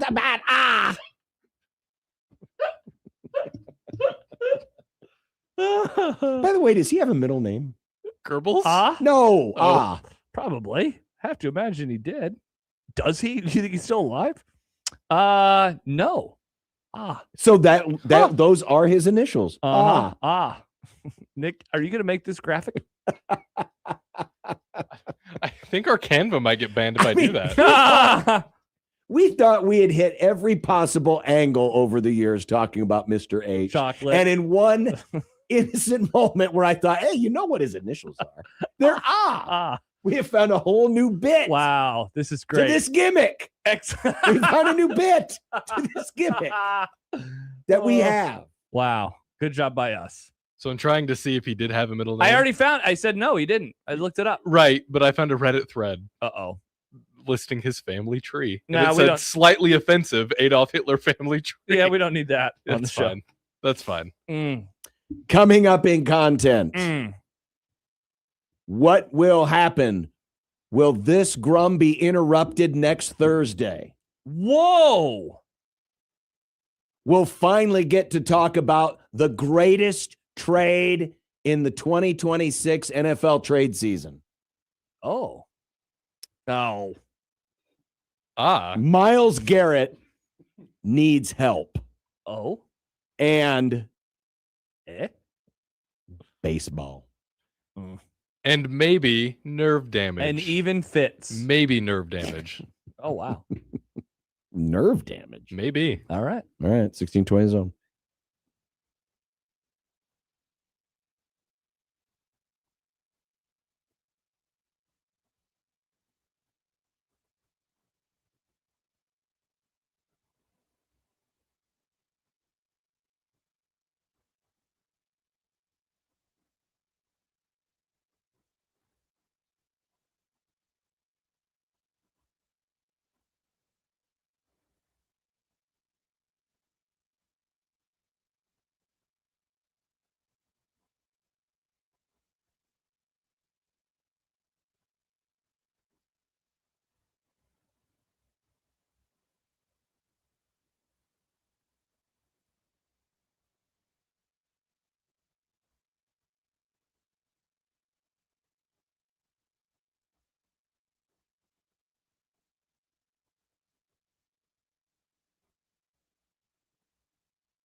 I made you some Unsportsmanlike content. Unsportsmanlike content. Unsportsmanlike content.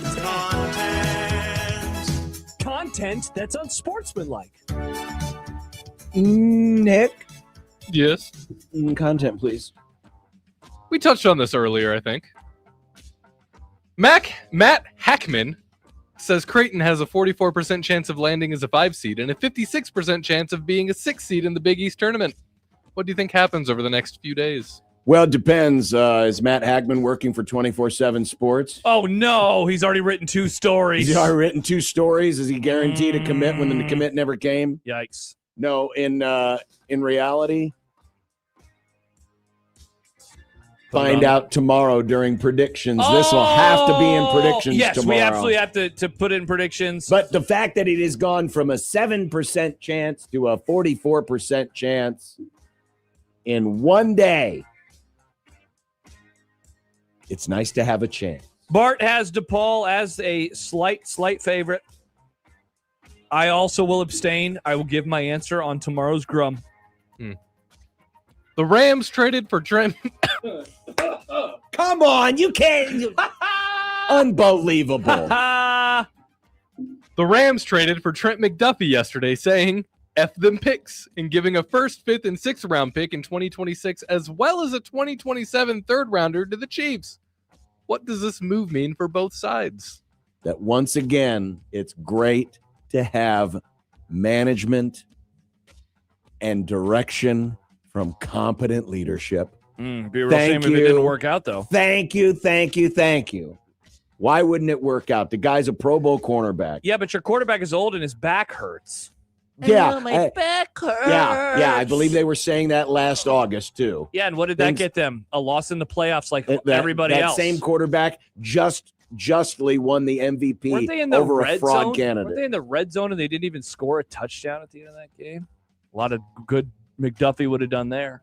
Well, they wouldn't have needed that touchdown if McDuffie had been on the team last year. Fair. Maybe they wouldn't have given up In all so many seriousness, damn passing touchdowns. This is I love this trade. I know it sounds like they paid a lot, they did. but they already had a lot of picks this year. Yeah. And they had 2 first rounders, and this is their 2nd first rounder. Yeah. This is not their number 13 overall. This was number 29 overall. So I thought it was an excellent trade. I think it's a good trade for the Chiefs.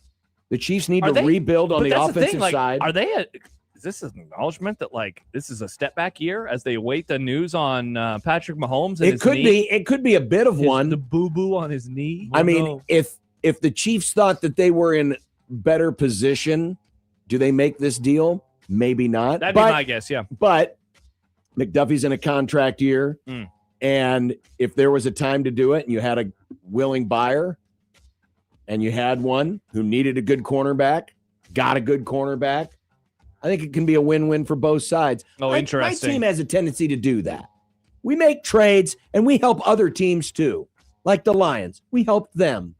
You know what they do? And now we're going to help you, Chiefs. You're welcome, Chiefs Kingdom. Wow. You're welcome that a superior organization is lending a hand down to you and lifting you up from your doldrums. You're welcome, Chiefs Kingdom. To me, remember that next time you watch your future world champion Los Angeles Rams. It sounds like Sean McVay was sitting in his office and went, and then decided to make that trade. Well, it was Les Snead that made the trade. But Also, Baymont says, I want to know how the Rams have any first rounders in the 2020s still. I thought they had traded all their ones out to 2035. I didn't realize you had any either. No, we had one last year, but we traded it to the Falcons. That's why we have pick number 13. We might trade that too, because we got a slogan around Rams house. F them picks. Oh, that slogan too. F them picks. You do like trading those picks away. Aaron Rodgers says this future is still undecided. What do you think happens with the 42-year-old quarterback in 2026? I still don't think he's going to play for the Steelers. Him and McCarthy's relationship was sour at the end. People forget McCarthy got fired in December of 2018, and the vibes, I think the vibes are bad at the offseason right now in Nebraska. They were terrible in Green Bay, Wisconsin back in 2018. I think he's going to be done. I don't think he's going to play next year. I don't think the move to McCarthy is the reason for it. Oh, really? Well, I don't think the Steelers would purposely make a move that they would think would upset a guy if they were wanting him to come back. Do they want him to come back, though? I think they do. That's wild. He's so old and he wasn't very good. Yeah, but I'm confused. I don't understand any of this stuff. He was better than what they probably would have had. Probably. And this is not a great quarterback draft class. No, it is not. So, yeah, I don't think it has as much to do with that, though I do agree with you. I think he is done. Kyler Murray is also done. Oh. The former Cardinals franchise quarterback is now a free agent. Where do you think he ends up? Are his starting days behind him? What about a baseball career? Oh. He did get drafted by the A's, didn't he, John? He did. Yes, he did. Mm-hmm. He still has some use out there. He'll land with somebody. Maybe he'll join an esports team. I heard an idea on a podcast that I thought was pretty Maybe solid. he'll be the Steelers quarterback. That he could end up with the Colts because Daniel Jones is going to be recovering from the Achilles tear that he had last season. And so he could come in, he could have the starting reins, and you could kind of figure it out from there. If he's playing well, you stick with him. If he's not, then you maybe go with Daniel Jones. The idea of him being a backup, I want to know what he's going to get. You know, what kind of money are we talking about here?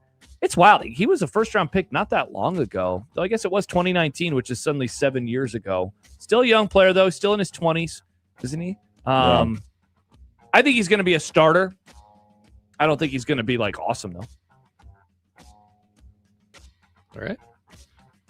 How married are we to doing the NBA question? Not. Cool. Myles Garrett has a speeding problem. The NFL Defensive Player of the Year was ticketed for going 94 on the interstate in Northeast Ohio. It's his 9th speeding ticket since entering the league in 2017. Got him. That's almost 10 years. It seems long past due to get this man a driver. Actually, I think we should go back to the NBA question after this one, Nick. That's a good one.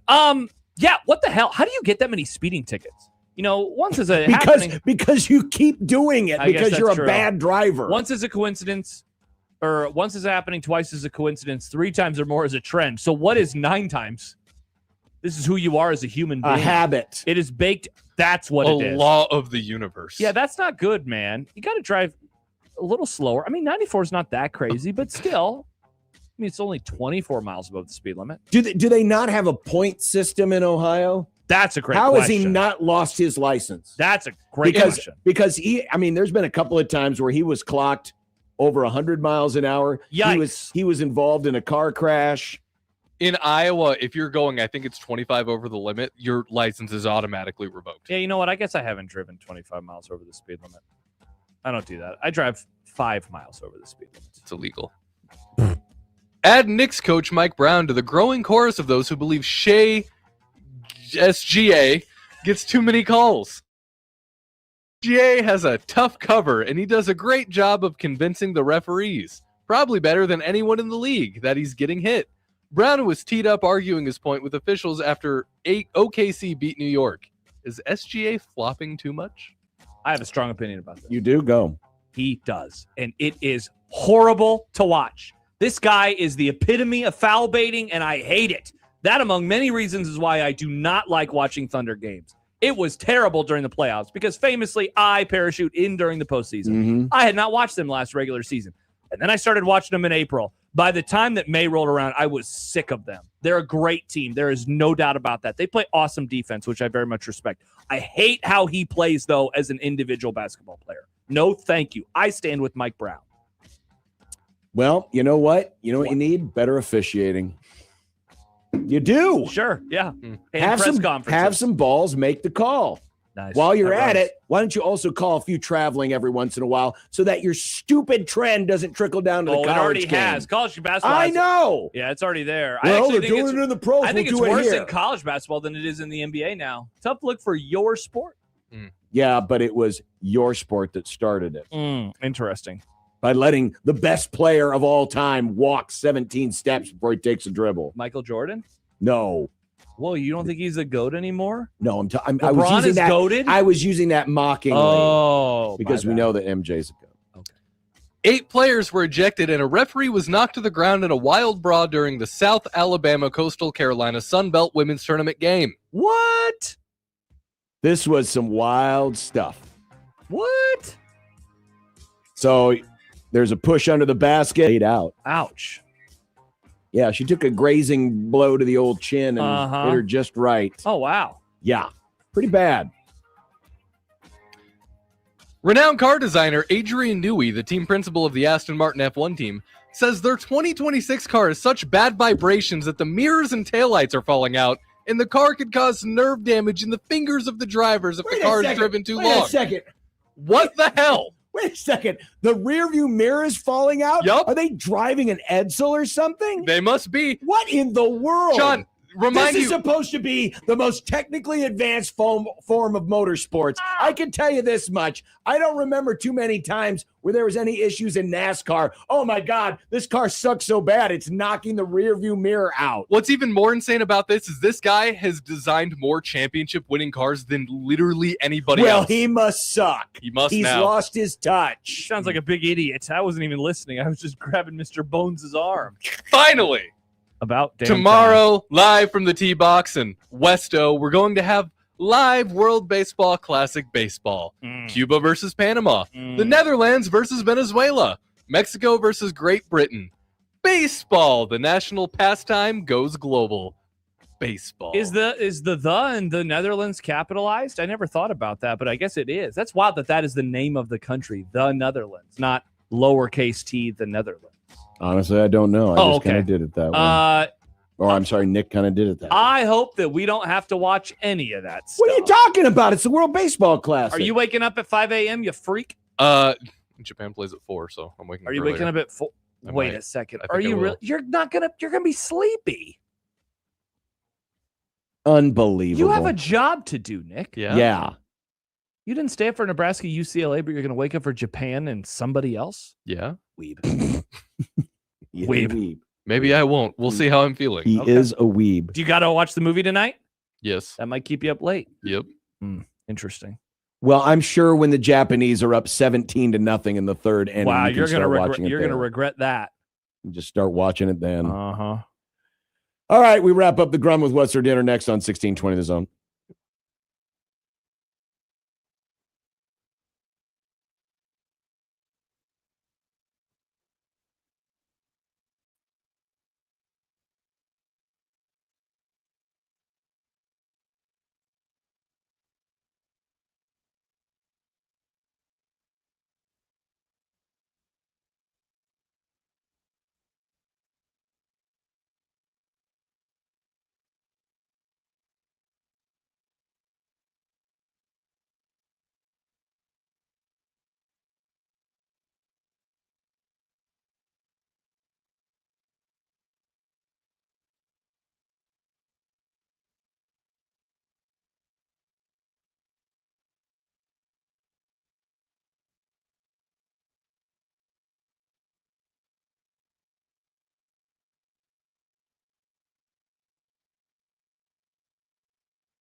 When you knock us down, we're going to get up. And on the way up, we're going to bite a kneecap off. Crust is good on your pizza, not your ass. I will eat your ass first. He's tough as a Woolworth steak. And then it's going to take 2 more shots to knock us down.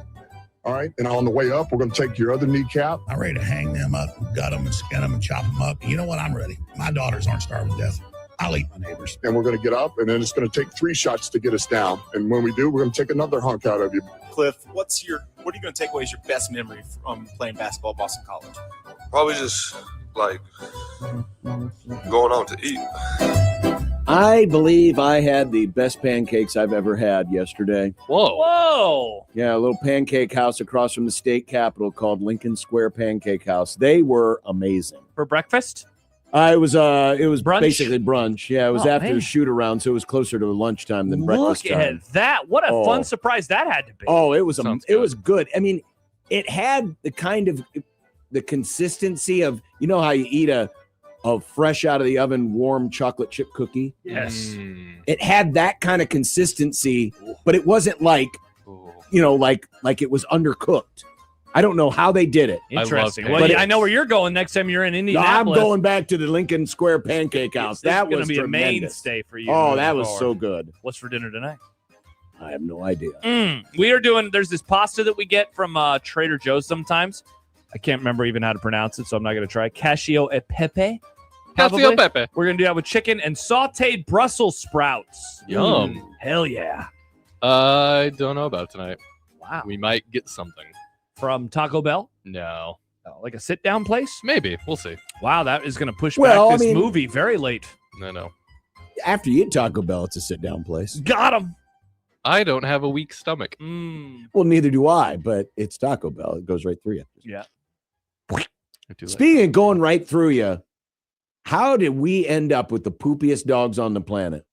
I don't know. You tell me. I mean, What are you feeding them? Taco Bell? normal dog food, yet little woodsy man. Yeah, I see. He Your little poops wood. 3 times a morning, Wow. and they're like normal poops. It's not like runny. They look like normal. Are you giving poops. him coffee? No, I'm not giving him coffee. That These are would coffee poops. That would explain it. How is old Wood doing these days? Woodsy's doing great. Awesome. He and Wrigley are wrestling around They're and fast having friends? fun. Yep, Oh, they're man. having good times together. Speaking of good times, tomorrow, the T-Box. The T-Box, The T-Box. 114th and Dodge, just north of 114th and Dodge. Come on out. Great golf simulator. You can work on your game and using technology. We're going to tell you all about it tomorrow and have a one beer Friday. Bye.